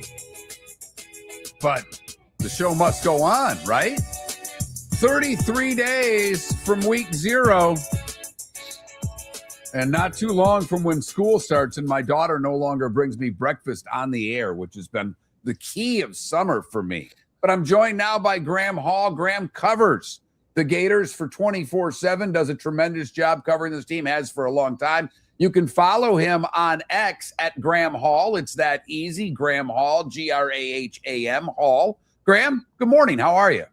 Great to be here. College football feels like it's right around the corner after a long off season. It's always a pleasure to talk a Florida team that has, I think, a lot of intrigue despite a 4-8 finish last year. You bring in John Summerall, who led his team to the college football playoff a year ago. You bring in Buster Faulkner. This team is, I think it's going to surprise a lot of people. Well, it's going to be difficult because the back half of the schedule is loaded. But let's just start out with under center. You know, they have two guys, and it seems that, you know, a lot of the people that are, you know, the Florida alum that I talked to, well, they want their guy. You know, they want the kid that was there last year. And hell, there was a lot of people making a case for Trammell Jones to get starts last year. But they also got the transfer from Georgia Tech, Philo. He seems to be the leader in the clubhouse. Summerall didn't make any determination, says we're still battling for it in camp. Where do you see this quarterback battle going? Well, you know, everyone always likes to say if you have two quarterbacks, you don't have one. I do think that this is a situation where competition is healthy. We'll start with Trammell Jones Jr. He arrived at Florida and was coming off of an ankle injury. He had to work his way back and be in full health, was able to be effective in the limited performances he had last year. He came into the Kentucky game on the road when DJ Lagway struggled with turnovers. He played early on in the season against an FCS opponent. You look at what he has done in the time since, I still think there is room for him to grow, but really a lot to like for him. Aaron Philo was kind of projected by many people when he arrived here. A lot of people anointed him as Florida's starting quarterback simply when he committed to Florida because of what you said, the familiarity with Buster Faulkner, and not just Buster Faulkner. AJ Urdelli, who was the assistant quarterback coach at Georgia Tech, comes to Gainesville as well. Florida adds Harrison Moore at center to replace Jake Slaughter. And that connection between the center and the quarterback is obviously so key that you would think that if Harrison Moore does win the starting job, he would just have more rapport and familiarity with Aaron Philo. And then there's Luke Harpering and Bailey Stockton. There's multiple connections here that made a lot of people believe that Aaron Philo had the edge to be the starting quarterback. But we saw a true quarterback competition throughout spring camp, which I got to be quite honest, that is not just refreshing to media members, but it has to be refreshing to fans as well, because you have to go back nearly a full decade before you can talk about a true quarterback competition at Florida. I think you have to go back to 2017 with Felipe Franks, and then they had Malik Zaire from Notre Dame during the offseason. Having a true competition is just healthy in this day and age. I also think that when you look at what Aaron Philo did throughout spring, he was able to lead drives, extend drives. Yeah, he had the 2 interceptions in the spring game, but he moved the ball really, really well downfield at times and has a little bit better command of the terminology. Now, we'll see when fall camp opens who ends up winning the job here, but this is a situation where they're going to let both quarterbacks continue to battle. The notion was that Aaron Philo exited spring camp with a little bit of an edge at the position group. So Trammell Jones Jr. may have some ground to make up here when Florida opens fall camp on August 5th, next week, right around the corner. But this is going to be a battle that I do think takes the entirety of fall camp, and I would not be surprised if you see both quarterbacks on the field for Florida's first 2 contests against Florida Atlantic on September 5th and then against Campbell University on September 12th. And I love the fact, I don't like Patsy's games, but I love the fact that Florida gets to, because they've got a lot to figure out. And I think that Auburn game is so big for both teams. 2 first-year coaches, 2 teams that have fans that have higher expectations than maybe the teams that can deliver. But the winner of that game, to me, has a clear edge in what they're going to accomplish this year in the SEC. Look, I like the skill guys for the Gators. I think the Gators have some guys that can catch the ball. I think Baugh as a running back's really solid. Is there someone else offensively that you think can emerge to help out whichever quarterback's playing, and that guy has star potential on this offense? I think Florida's pass catching unit really flew under the radar, and understandably so. This is, again, like I said, a 4-8 team a season ago, a lot of returning players, but Florida added talent via the transfer portal to this team. Eric Singleton Jr., who also has familiarity with Buster Faulkner, having been at Georgia Tech before going to Auburn and now back to Florida. I think that you look at who they've added as well around him, obviously returning Dallas Wilson and Vernell Brown III, but you look at Amir Jackson at tight end. Is this going to be a breakout year for Amir Jackson in the pass catching game? Bailey Stockton as well at Georgia Tech, played injured a lot last season, but a really, really fast, capable wide receiver. You talk about a rapport with Aaron Philo. Those guys were high school teammates. They were roommates. They get along really, really well. Could he become a go-to target in Florida's offense if Aaron Philo is Florida's starting quarterback? It just makes a lot of sense that that would be the case. I also think a name to throw out there, which if you were paying attention to the spring game, which I know you were, but maybe not the masses were, is Micah Mays Jr., an in-state native who went to Wake Forest, but he was a former 4-star wide receiver by 247 Sports. He comes to Gainesville, flew a little bit under the radar because of Singleton and obviously because of returning Dallas and Vernell Brown III. But Micah Mays Jr. was Florida's standout, maybe surprise player in a sense, at the Orange and Blue game. He had 4 receptions for 122 yards and 2 touchdowns. He had a 75-yard touchdown reception in that spring game for the Gators. Could he become a breakout player for Florida this year?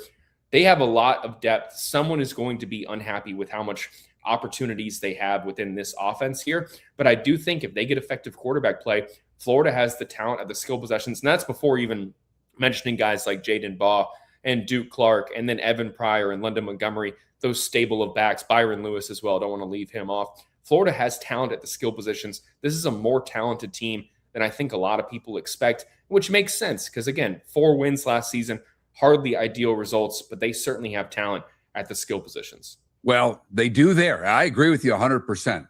The problem that you, me, and all the diehard Gators know is that offensive line. A lot of worry about the tackle position. Look, at the starters seem like they're okay. You mentioned before we got started, they can't get hurt. We know, I mean, nobody can. But to me, hey, if a receiver goes down for the Gators, well, they can be okay. If a running back goes down, you don't want to lose ball, but they've got the line is thin. The line is unproven. And whether or not this is a 7-5 team, 8-4 team, or, oh my goodness, could they win 9? To me, depends on this offensive line, Graham. I agree with you. I think that bringing in Phil Troutwine, a 2-time champion who was at Penn State, has made a really, really strong college career and wanted to come back to Florida, is really going to help this offensive line. But I think the biggest difference for Florida is going to be the strength and conditioning program. As most Florida fans know, that left a good bit to be desired under the previous regime. And when John Summerall got to Gainesville, he was talking about how he was able to lift and squat more than all but 4 offensive linemen on Florida's roster. That just can't happen.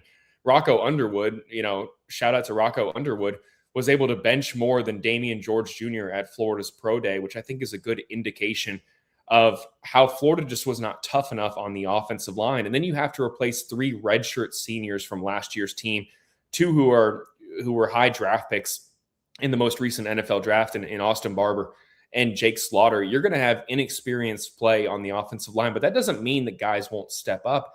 And I do think that there's some reason for optimism given the strength and conditioning program, given Phil Troutwine, and given some of the guys they added. Harrison Moore looks poised to step in for the starting center role, even though he'll continue battling with Jason Zandamela for the role as well. I think the name that is flying under the radar a good bit is Emeka Ugorji from Stanford. Florida feels really good about the work that Emeka has put in recently. I would not be surprised if he ends up winning Florida's starting role at left tackle this season.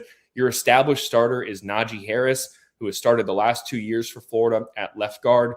The right guard spot and the right tackle spot are going to be the intriguing battles to watch in fall camp. Will it be Caden Jones? Will you have Bryce Lovett in there? A couple other guys that you've added via the portal that could look to compete for those roles. You have TJ Shanahan Jr., who probably is Florida's toughest offensive lineman that they brought in with Phil Troutwine from Penn State, along with Egan Boyer.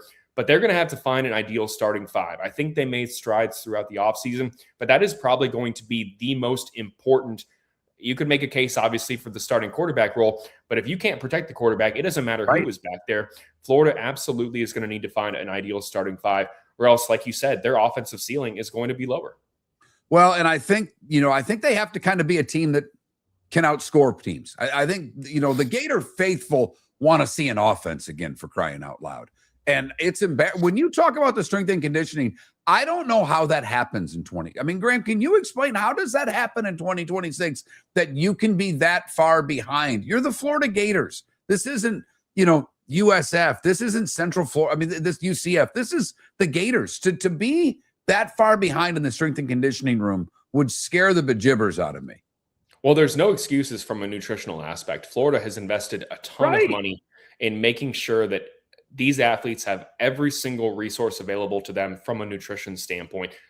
The strength and conditioning program is a little bit of, I think, in a few years, we're going to be talking more about what the transfer portal has done to strength and conditioning programs, because with all of these transfers and everywhere you go, they're looking to do something a little bit different. There's not as much continuity within a program. And when you have year over year opportunities for strength and conditioning coordinators to work with athletes, I think that you're going to see guys who are not maximizing their full ability to develop. It's not a year over year thing where a guy gets to a program and they're just going to absolutely be able to change their body. It does happen, but it's not going to be as common as when someone was within a program for 3 to 4 years and they're able to gradually increase, and their coaches and strength and conditioning coordinators can work with them over time. I do think that that's part of it. And Florida has changed strength and conditioning coordinators 3 times during the Billy Napier era. Mark Hockey came in and they brought in Craig Fitzgerald, who was here for about 3 years. And then you promote Tyler Miles, who had never really been a Power 4 strength and conditioning coordinator before. He was well regarded, but I do think that that was a big role for someone who didn't have a ton of experience. Now you bring in Rusty Witt, who John Summerall has worked with at Troy and at Tulane and has really been around the game for 30 years, has worked at the Olympic training facility. You have to think that his experience and John Summerall, having seen the results of what he did at his 2 previous stops, makes him believe that he's going to be able to get almost instant results from a strength and conditioning standpoint. So I do think there are some reasons for it, but regardless, it shouldn't happen at a place like Florida, where you have this $86 million Hefner training center and you have every resource available. And especially in this day and age where, and this is a whole nother topic, which I'll just briefly touch on, there's no limits anymore on how much programs can feed players.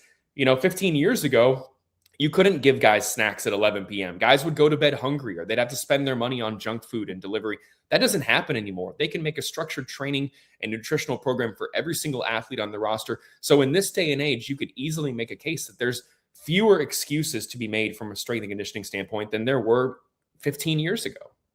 It's a great point. And the NIL, or the transfer portal point about a weight room really makes a lot of sense if you think about it. They're all doing something different. We were talking NFL stuff with Pat Kerwin. Some old school coaches still believe in the old school methods. Newer guys are working on balance and stability. So when you have 130 some odd college programs, they're all doing something a little differently in the weight room. So cohesiveness it can be an issue. All right, let's just look. This schedule's difficult. But that middle part with obviously Texas, Georgia, Oklahoma is a bear. Around it, there are winnable games. Is 8 wins a strong possibility or a reach? Probably somewhere in the middle. I do think that, I don't want to say it's likely and I don't want to say it's unlikely. I think it is doable for Florida, but they're going to have to find a way to win a game that they're not favored in. And that has not been something that I think a lot of Florida fans have felt confident in for the past decade, really. Florida has not been great on the road, understandably in the SEC, when you're going to places like Tennessee and LSU, and you're having to take on Georgia, who has obviously been just a dominant force for more than a decade now.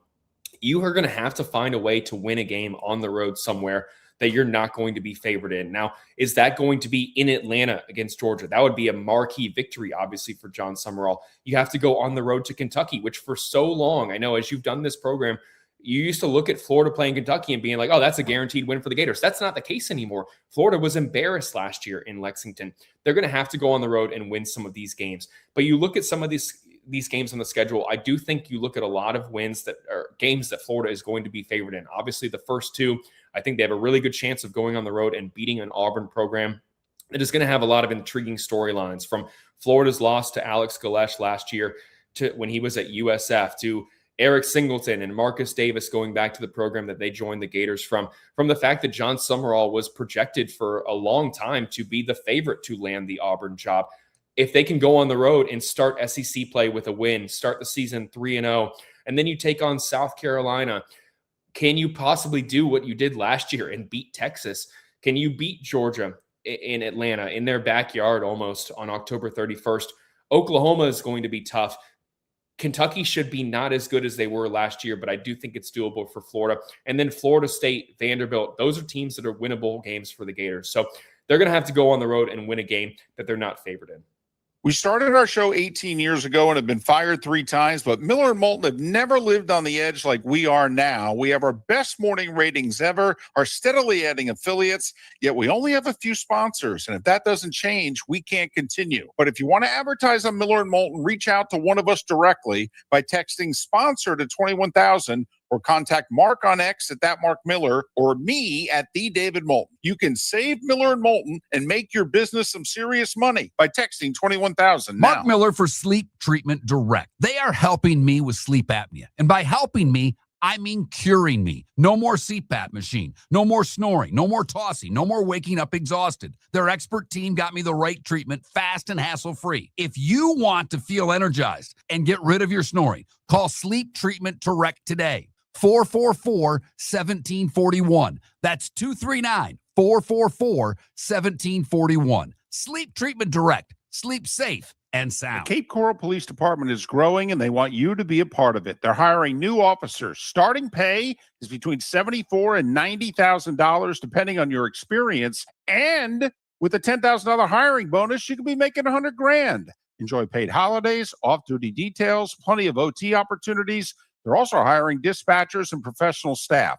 So go to capecops.com. Capecops.com. Be brave, be best, be Cape. Your roof is your home's first line of defense. At Pelican Roofing of Florida, Ronnie John and their team bring years of experience to protect what matters most, your family and your business. From residential repairs to large-scale commercial roofing, we deliver honest work, fair pricing, and quality you can trust. An upgrade on your roof can lower your insurance costs. Don't wait for a leak to turn into a disaster. Call the experts at Pelican Roofing today. 1-866-9-PELICAN. That's 1-866-9-PELICAN. Online at PelicanRoofingCompany.com. CCC 1332512. Floormeisters just doesn't sell Cortec and carpet. They also sell a lot of wood. And what better time than now to stop in and see the nice folks at Floormeisters for some new hardwood for your home. With white oak wood starting at $4.99 a square foot, that makes it affordable for everyone. With 10 colors to choose from, they have a color for everyone. So stop in, 6281 Naples Boulevard, right next to Costco, or go to the web. It's floormeisters.com. Floormeisters.com. Floormeisters, just keeping it real. If you're a business who targets men, please know there is no better and more economical way to reach your target audience than us at Miller and Moulton. So let us help you make money. You can reach out to Mark at that Mark Miller or me at the David Moulton on X, or text us at 21,000. We have a proven product, a good reputation, and lots of quality segments that we can attach your company's name to. Miller and Moulton, we're like that old pizza box. You've had the rest. Now try the best. Miller and Moulton, millerandmoulton.com. This is Miller and Moulton.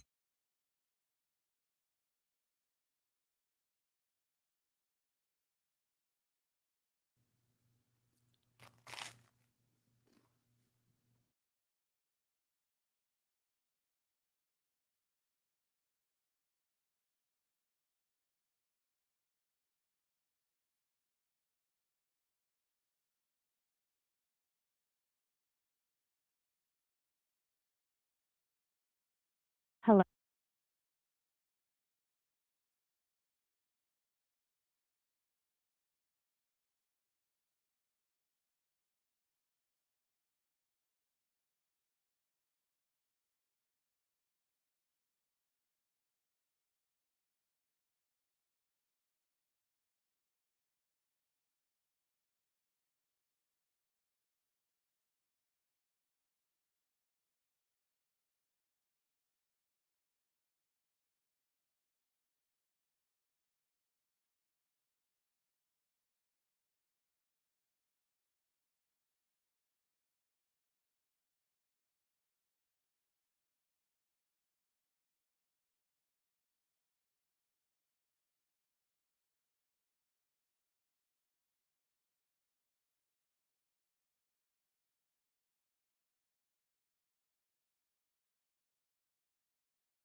My damn cat did everything under the sun to try to eat my breakfast that segment. That was something.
You're listening to Miller and Moulton, coming at you from the Floor Meister Studios. Floor Meisters, keeping it real. And now, here's Mark Miller and David Moulton. Miller and Moulton, millerandmoulton.com. Final hour, the pro hour in Jacksonville and Tampa.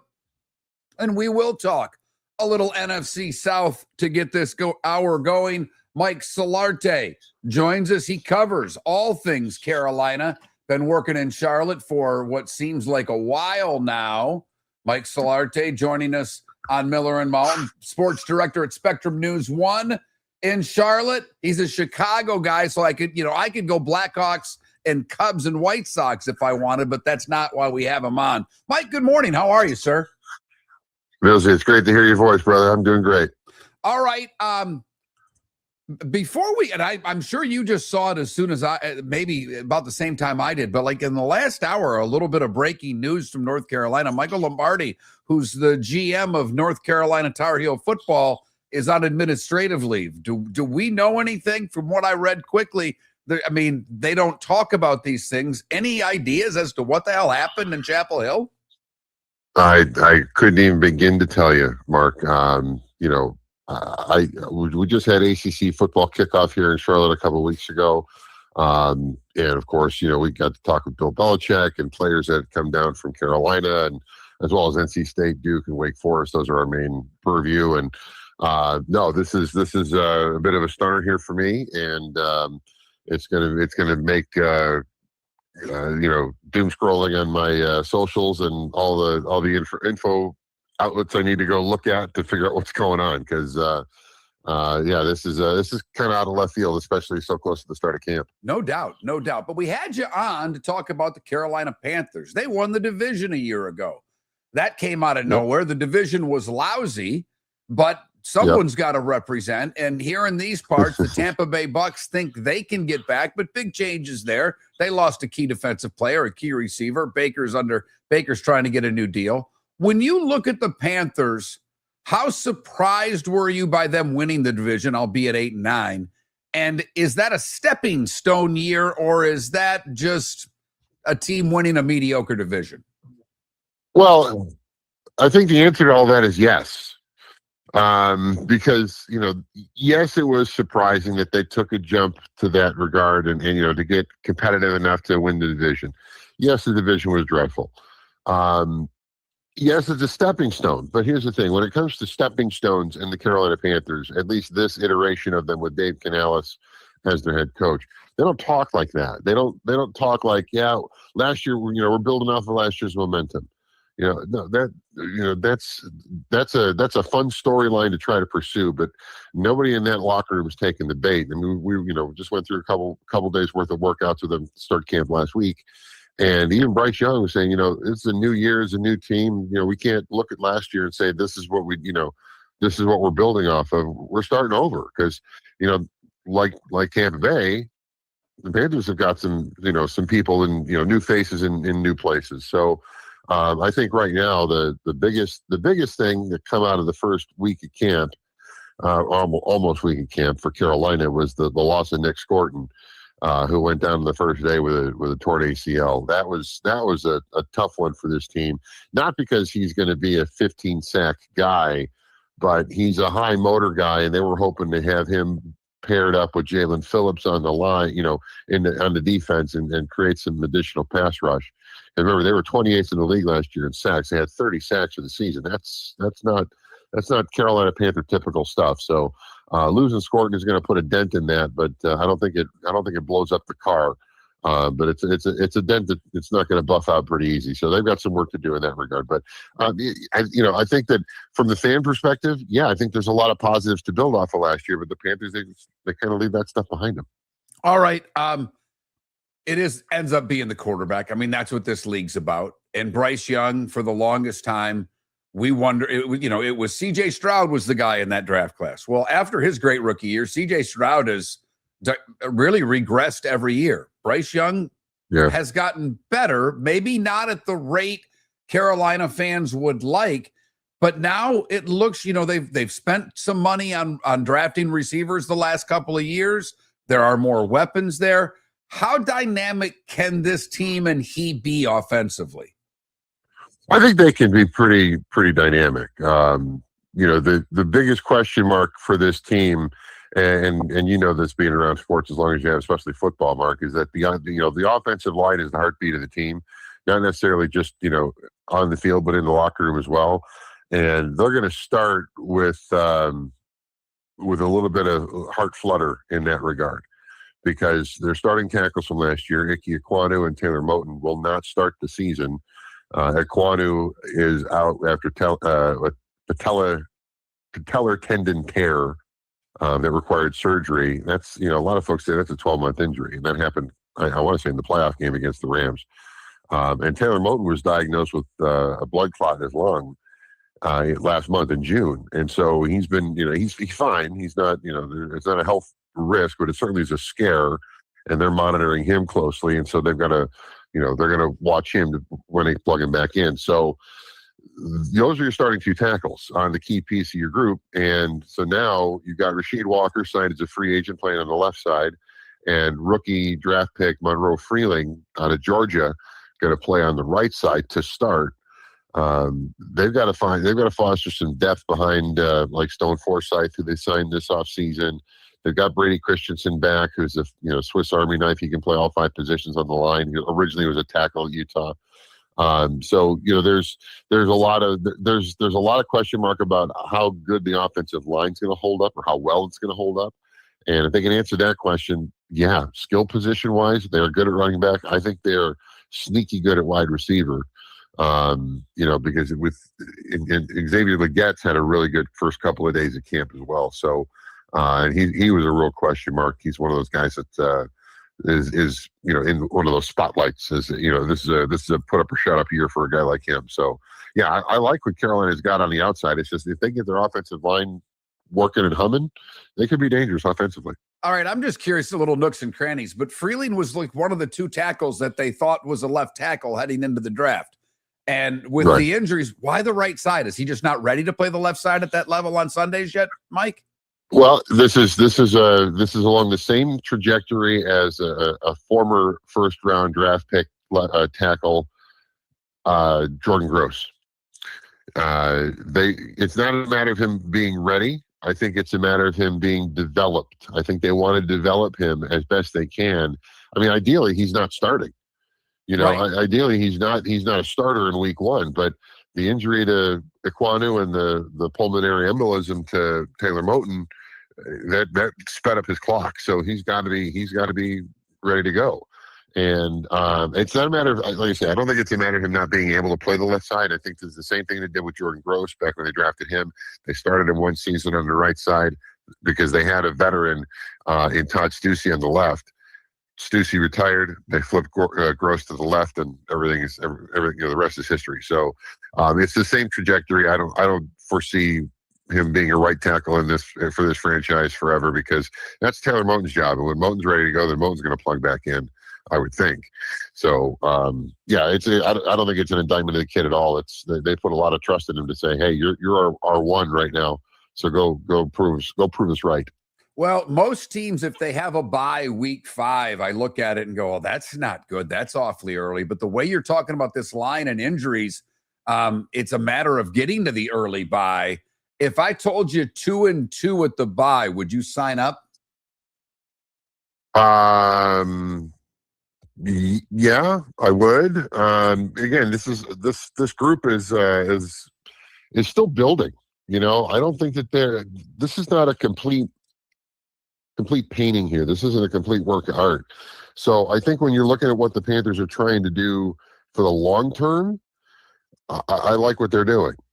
But I think but if you're looking at, if it's got to be results today, then I'm not so sure that anybody's going to be happy, because I'm not sold that the Panthers are, I'm not sold that they're division champs again this year, and it's by no fault of their own. Everybody else in the division has, tried to improve and gotten a little bit better. But I think that when you're looking at Carolina, they still they're not there. They haven't arrived. This group isn't. I don't think that this team is, a bona fide threat to be looking right at winning the division. So I just, it's really tough. We're trying to handicap a race of 3-legged horses. Yes, we are. And and like I said, I mean that with all due respect to the other teams in the division, they've all got flaws. And so it's just a matter of who's the least flawed or who can overcome the flaws the best. And that's kind of where I am with the NFC South this year. All right, we started with the ACC, so I'll throw one at you that combines both. More likely, the Carolina Panthers repeat as division champions, or NC State plays in the ACC title game. Ooh. Wow, for what it's worth, I think NC State, of the Carolina ACC teams, I think they're the best team.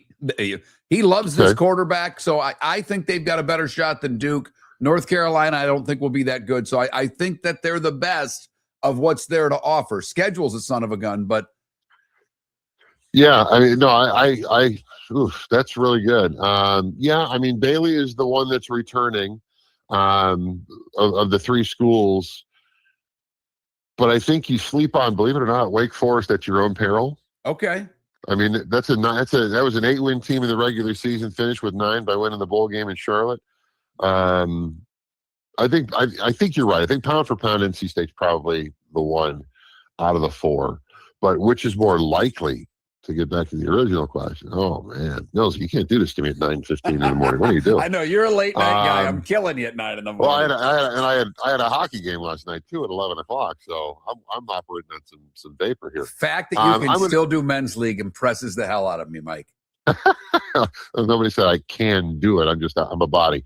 I'm going to say, to answer your question, I'm going to say, because the field is so wide open in the ACC. And you said NC State is the best team, or win the ACC? Just get to the championship game. I still have to lean with the Panthers, because NC State, I think, is there's going to be, the ACC schedule will always provide a hurdle or a hiccup or something that impacts a team that you think should get there. And in these parts, they call it wolf packing. I mean, you were around those parts, so yeah, no doubt. So we'll see. I think you have to lean in the Panthers' direction there, but it's almost a push. It's almost a Nick Buckeye push. He's Mike Solarte, sports director at Spectrum News in Charlotte, North Carolina. We're Miller and Moulton. Mark Miller for Sleep Treatment Direct. They are helping me with sleep apnea. And by helping me, I mean curing me. No more CPAP machine, no more snoring, no more tossing, no more waking up exhausted. Their expert team got me the right treatment fast and hassle-free. If you want to feel energized and get rid of your snoring, call Sleep Treatment Direct today.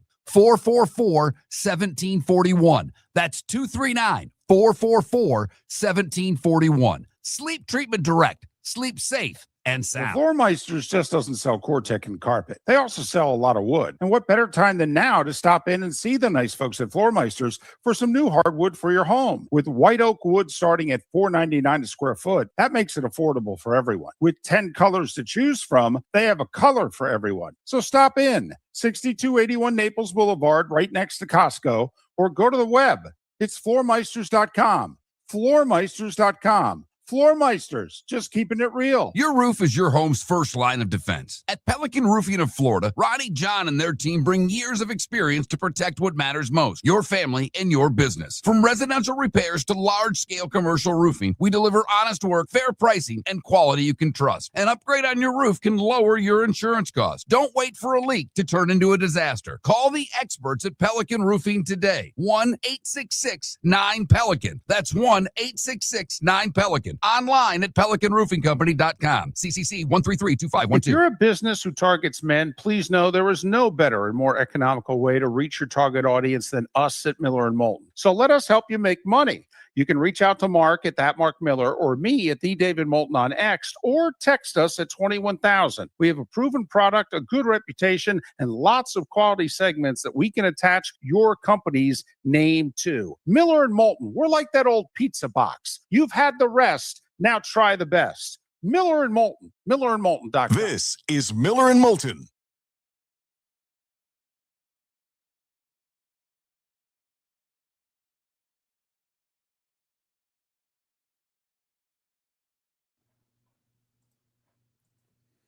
Well, I hope day one solo held up to some moderate expectations from the audience, but we'll do our best here. Remember, football's around the corner. Life gets easier.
Yeah, without a co-host, you just lose some of the fun. That's the hardest part.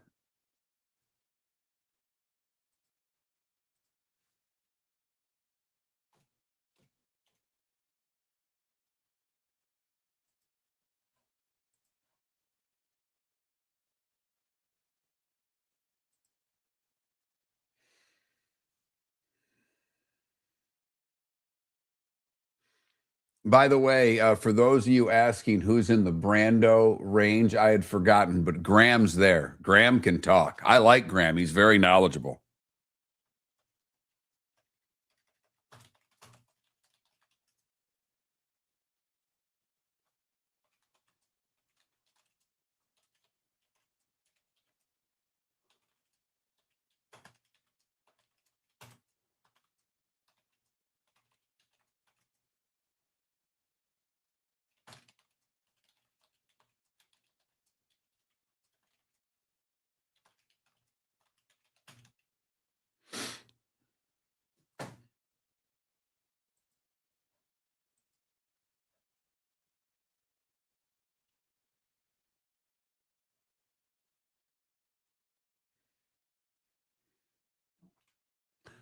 I know everybody says that, but as we always talk about, if you're going to fire someone, who are you going to replace them with? I don't think they're ready to do that with Dabo just yet. It could be me. Could be me. But we shall see. Got to be honest, there's a lot more work to do when you're solo. Just keeping your head on a swivel. I keep forgetting about it's posted, but man, it's different, to say the least. Although lately during the breaks, David hasn't been around, as you all well know.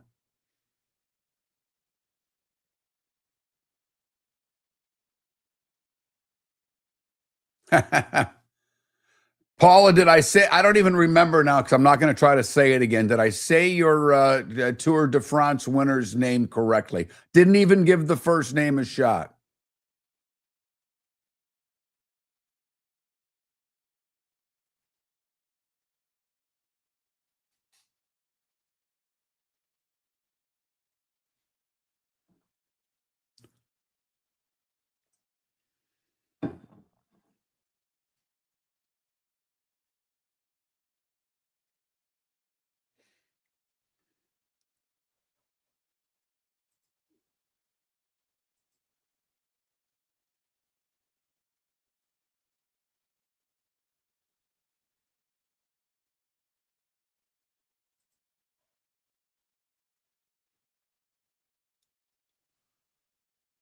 You don't take me on the walk, Paula?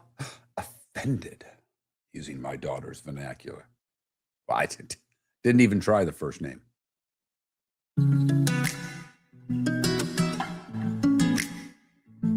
Welcome back to Miller and Moulton. Text the guys what's in your mind at 21,000. That's 21000. And now, here's David Moulton. Miller and Moulton, millerandmoulton.com. David is off today. David is off tomorrow. I am hopeful that David will be back with us on Wednesday. That means things are going well. I mean, that's really where we're at right now. It's obvious. I've probably let on more than he wanted me to, so I'll keep it at that. But he was great on Friday. I have a feeling that it was about all he could muster up. I'm imagining he slept a lot following the show, and that's a good thing. So we have been all over the place today. LeBron, the big news of signing with Philadelphia. So we talked to Rob Ellis in Philadelphia. Talked about the Philadelphia sports scene. What they're going to try to pull off. He says a starter and a relief pitcher. That can be done. You know, what does Tampa do? The guy I wanted him to get, Luis Ariz, everybody wants now. So the asking price has probably gone up. Tigers lost 2 or 3 from the Royals. Are they sellers? The Marlins have lost a dozen in a row. What do they do now? And they're still right in it. That's the thing. You know, they're close. So does this mean that you have to be buyers? Or does the 12 in a row say that's who you are and you have to be sellers? I mean, we've got 5 teams not in the playoffs in the American League that are 3.5 back or better. The Guardians, a game above 500, hold on to the final wild card spot. Twins, a game back. Mariners, a game and a half. Astros, 2. Orioles, 2.5. Tigers, 3.5. National League, the D-backs, they're 4 games above 500. They're a game ahead of the Pirates and the Nats. They're a game and a half ahead of the Cardinals, 2 ahead of the Padres, and 3 ahead of the Marlins, who are now 2 games below 500. Hell, the Reds are only even 5 back. So it's interesting to me of what's going on in these front offices. If you're the Marlins, who have played basically a season of pretty good baseball, is this time to get rid of Alcantara? I mean, I would say you add, because I look at it this way. The Giants and Mets both stink. Now, I don't think, I don't worry about the Giants so much, but the Giants are a team that to me should be fighting for a wild card most years. But for specifically the Marlins in their division, you're already dealing with the Phillies and Braves year in, year out. Good organizations, not going anywhere. The Nats have a young core of hitters. And by the way, if you trade it inside the division, the Marlins and Nats should be making deals. But that's for another day. But how many times are the Mets going to be this bad when they spend more than anyone else? How many opportunities do you have if you're the Marlins? Same thing with the Rays. And I've argued with David that they won't. I don't think that they will make a big splash move because it doesn't make any financial sense for them. Whereas with the Marlins, at least if they went out and acquired someone that made people excited, would that get more people to the ballpark? The Rays are going to draw what the Rays are going to draw until they get the new ballpark in Tampa. That's just the way that it is. People, it's not that they don't care. They're just not willing to go to St. Pete for a game. And there's not enough of them in St. Pete to go to the games. So, but that being said, now the Red Sox are back in it. Toronto's a mess. Toronto will probably be sellers, even though they're only 5.5 back in the wild card. The Twins, after the fire sale a year ago, they're right there. I don't suspect that they're going to be a team that's going to want to make major sales, although, they have a catcher and the Yankees want a catcher. The Rays could use a catcher. That makes sense for a couple of teams. With the Athletics losing their all-star catcher probably for the rest of the year, that changes the dynamic of that position a little bit ahead of the trade deadline. But the Angels, maybe they don't trade Trout. What else is there that you would want? The Rockies are actually talking about unloading a decent player on that roster. So we know who the teams are that are willing to make moves. And, the White Sox, they're out of it. Don't know what you'd want there, but Witt's hurt. So I just, without a lot of teams that are for sure sellers. But again, to my original point is that how many times when you look at the big spenders in the American League, and I think Houston maybe is in that, is Seattle? I don't know. They went all in last year. But your division between the Yankees, Red Sox, and Blue Jays, they all are going to always spend. The Rays have an opportunity to win a division that is the most difficult division to win in the American League. But I don't think they're good enough as they sit right now. The Yankees keep getting pitching back. I know, they've lost. I mean, my goodness. They just keep losing guys. Bellinger on the IL now, although he says it's not that big of a deal. Hamstring, never had that injury before in his life, thinks it's more precaution than anything else, so it's only the 10-day IL. But we don't know when Judge is coming back, so that opportunity's there. But the Red Sox just showed you by sweeping you in 4 games that you're not the elite team in the American League. There isn't such thing. So I just look at all of these teams that should be buyers. Well, there's not enough sellers. If all these teams are in the American League and all want to make a stab at it, then they've got to make trades. The National League, I could actually see a world. I was talking with a Cardinals fan on Saturday. And since they've not been playing as well as they were, really the first, 81 games of the season. The last 20 have not been as good.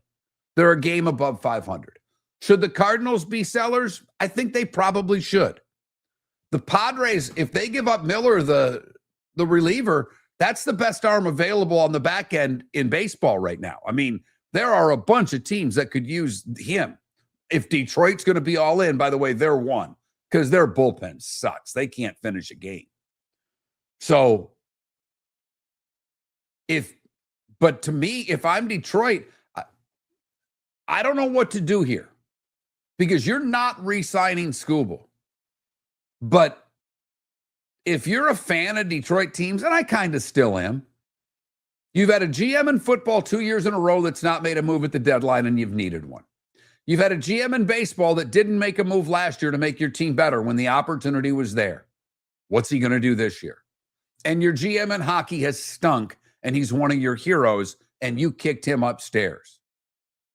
So I don't know, you're going to really honk the fan base off if you move Scooble, but I think it's probably the right move because I don't know if this team's good enough.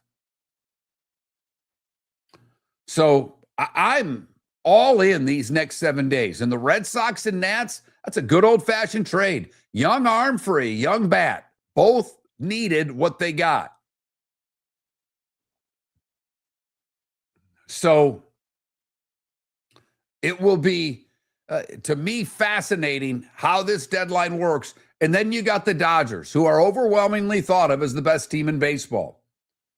And they have the deepest farm system. And there are reports out there that they're interested in Scooble again. They seem to get what they want. Miller and Moulton. We will talk baseball with Ryan Spader tomorrow on the show. Matt Baker for sure scheduled for later in the week, as is Pat Kerwin, kind of a work in progress until then. I'm doing a little nepotism tomorrow. I'm going to let the kid take shots at me for the first 5 segments of the show. No Trent tomorrow, no David tomorrow.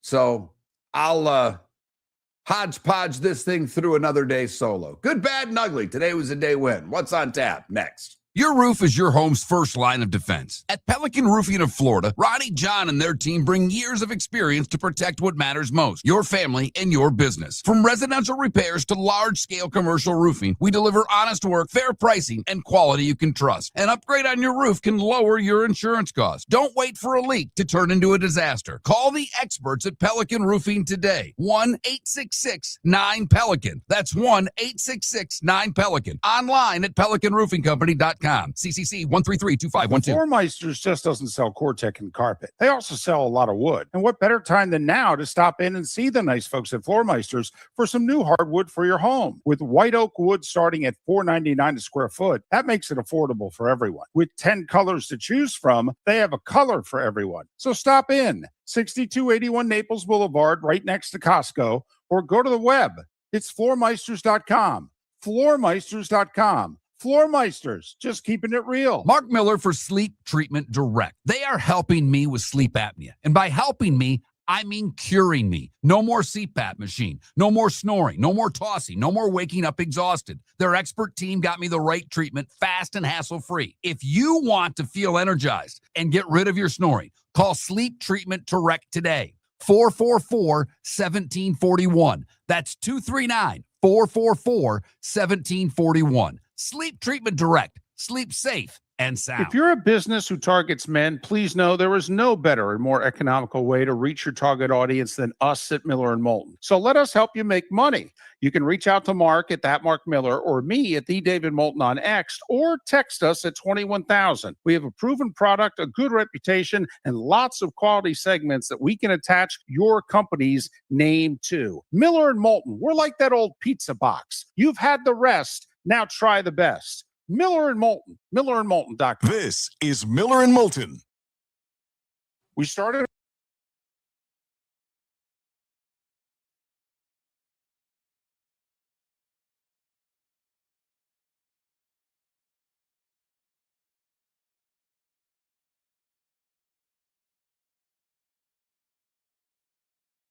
Graham Nash to talk Gators next. Graham Hall, sorry. The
I guess so. Morgan Whalen's not I'm not a country guy, but I know he did 2 shows. I know that they played Mr. Brighthouse, like, I guess before the show. I don't think the band played it and everybody had their little light thing. I saw that. That was cute.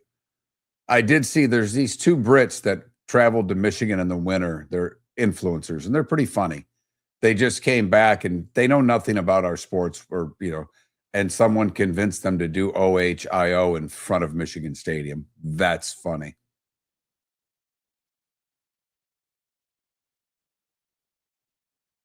No, I did it in the starting 5 because they paid their AD $7.1 million to buy him out.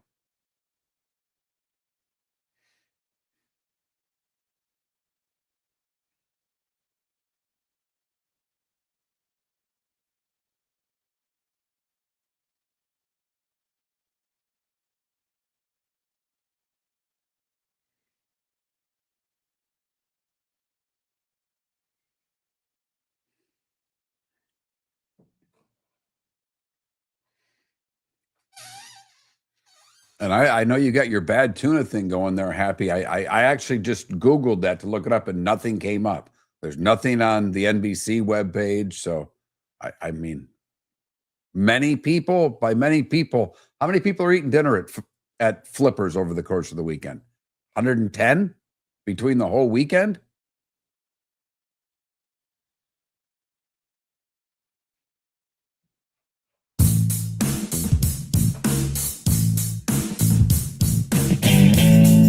Welcome back to Miller and Moulton. Text the guys what's in your mind at 21,000. That's 21000. And now, here's David Moulton. Miller and Moulton, millerandmoulton.com. It's National Scotch Day. I used to be a Scotch drinker. I was a Scotch drinker in late college for whatever reason. My roommates and I thought we were cool. The one roommate, he stuck. He's still to this day. I talked to him on, I think Friday I talked to Craig. He's still a Jack Daniels drinker. He's been a Jack Daniels drinker since I've known him. And I've known him since he was probably 21. A little bit older than I am. But for a while, me and the other roommate and another friend of ours, we thought we were cool. We were drinking a lot of Johnny Walker Black. I don't do Scotch anymore. I've moved to bourbon. But it's National Scotch Day and it's National Chicken Finger Day.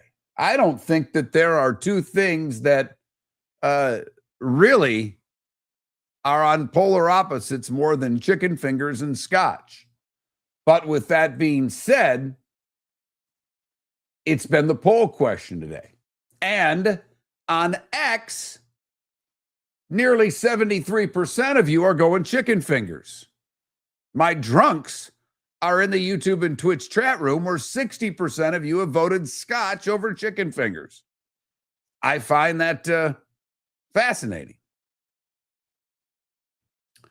I laugh when someone said in the chat room they used to take their dad's Scotch and fill it with water. That's a great way to get caught. But I have seen a lot of stories of, because my dad was a beer drinker. My mom drank wine. She occasionally had a cocktail, and she still does, but wine's been her go-to forever.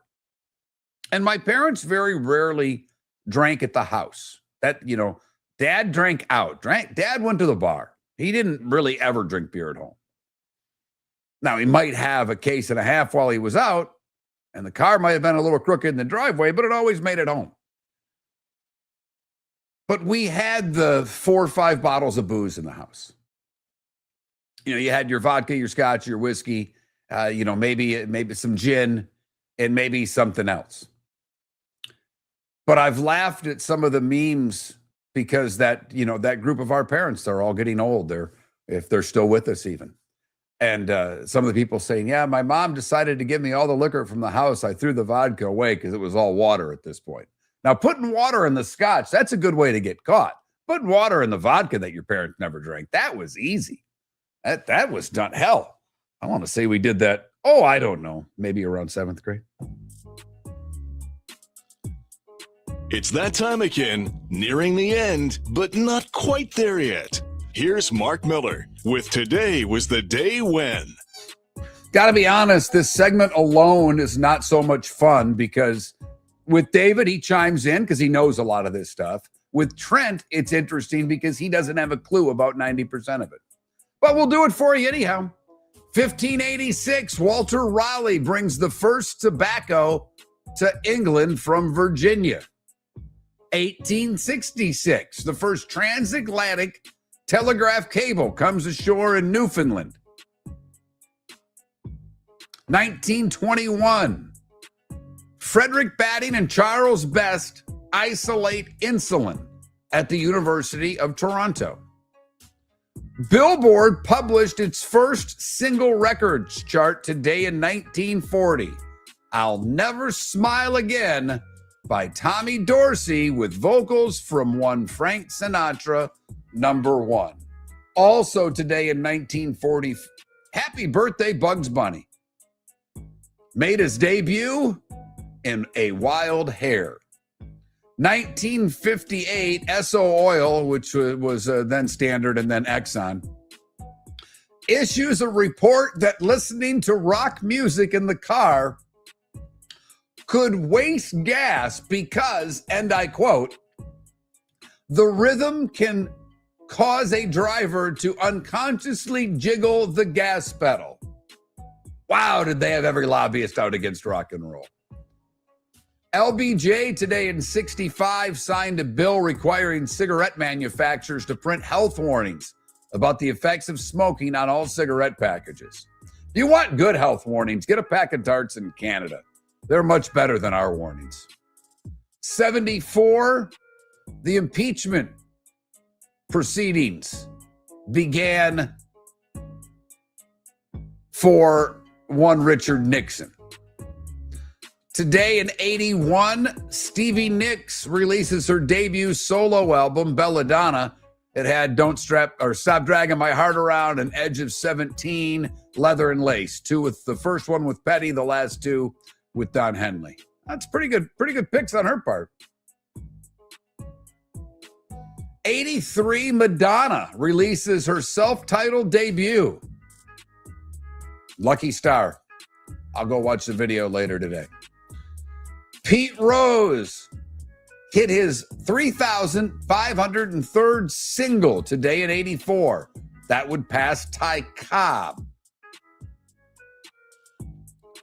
Prince, starring in Purple Rain, released today in 84. Ironically, he didn't write or direct the film because it's very self-biographical.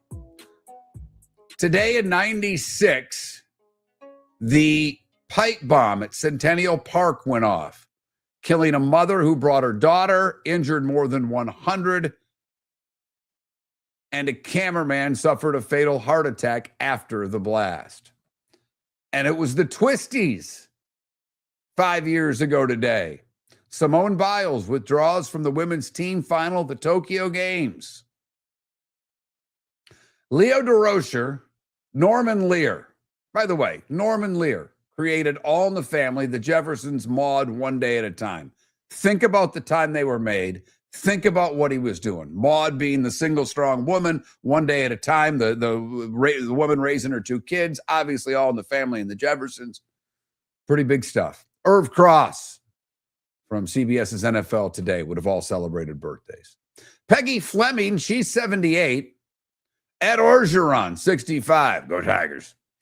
Triple H is 57. Musician Peter Yorn, you probably don't know who it is, but if you're a Smiths fan, he does a great acoustical cover of Panic for what it's worth.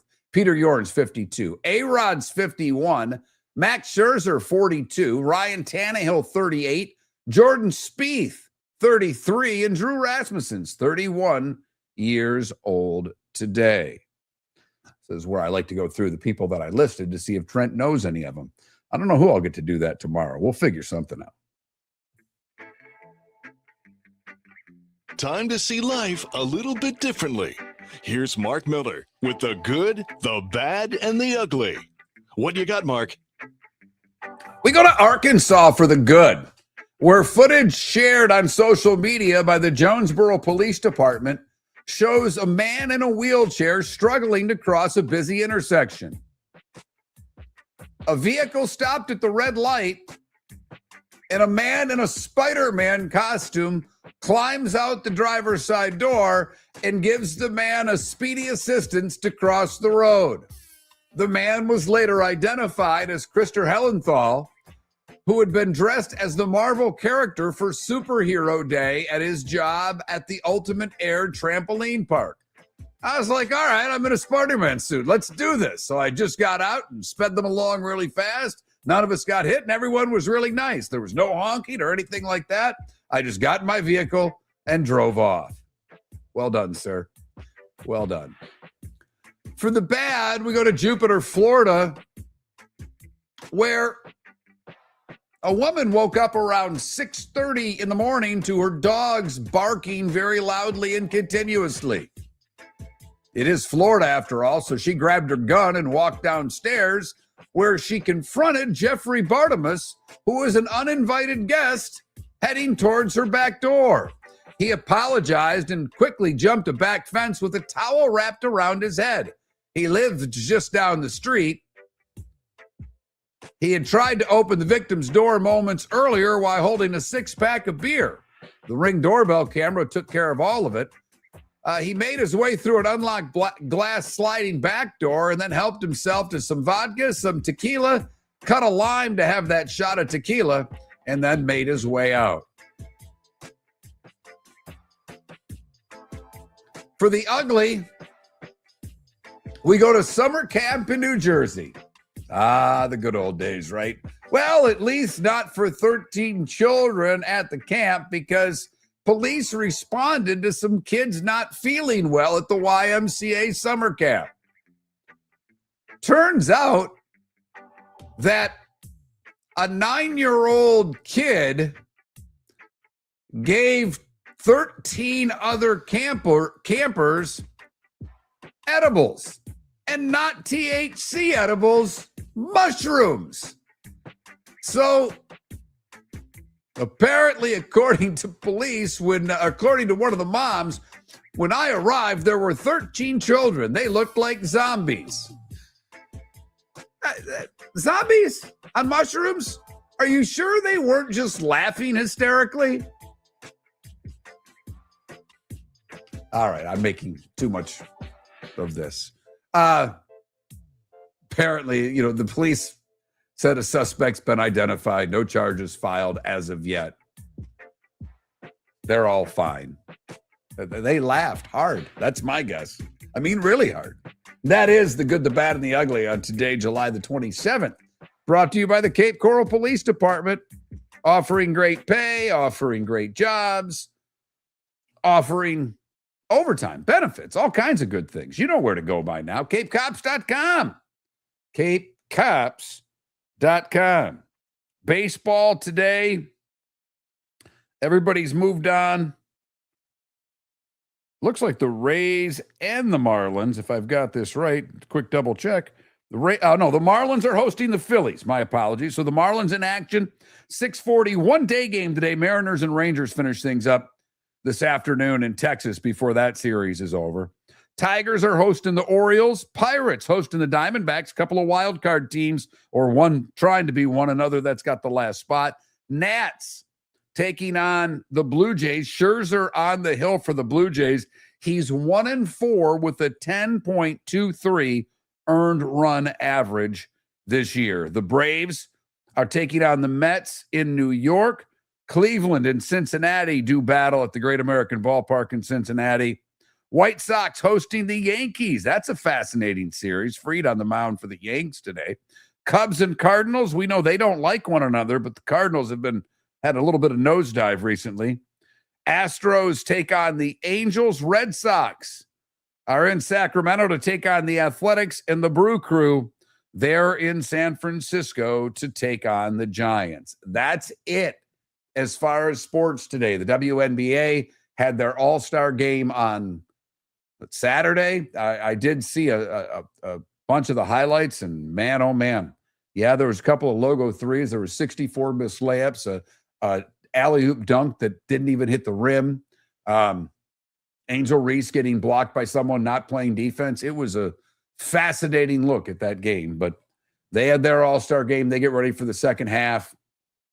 And they've got to worry about their social media, apparently. The refereeing, that's a little bit of a problem, but the attacks on social media, and look at it, I'm not condoning that, but I don't know exactly what the league thinks they're supposed to do. The league can fix the officials. They have the ability to that, to figure out the right recourse.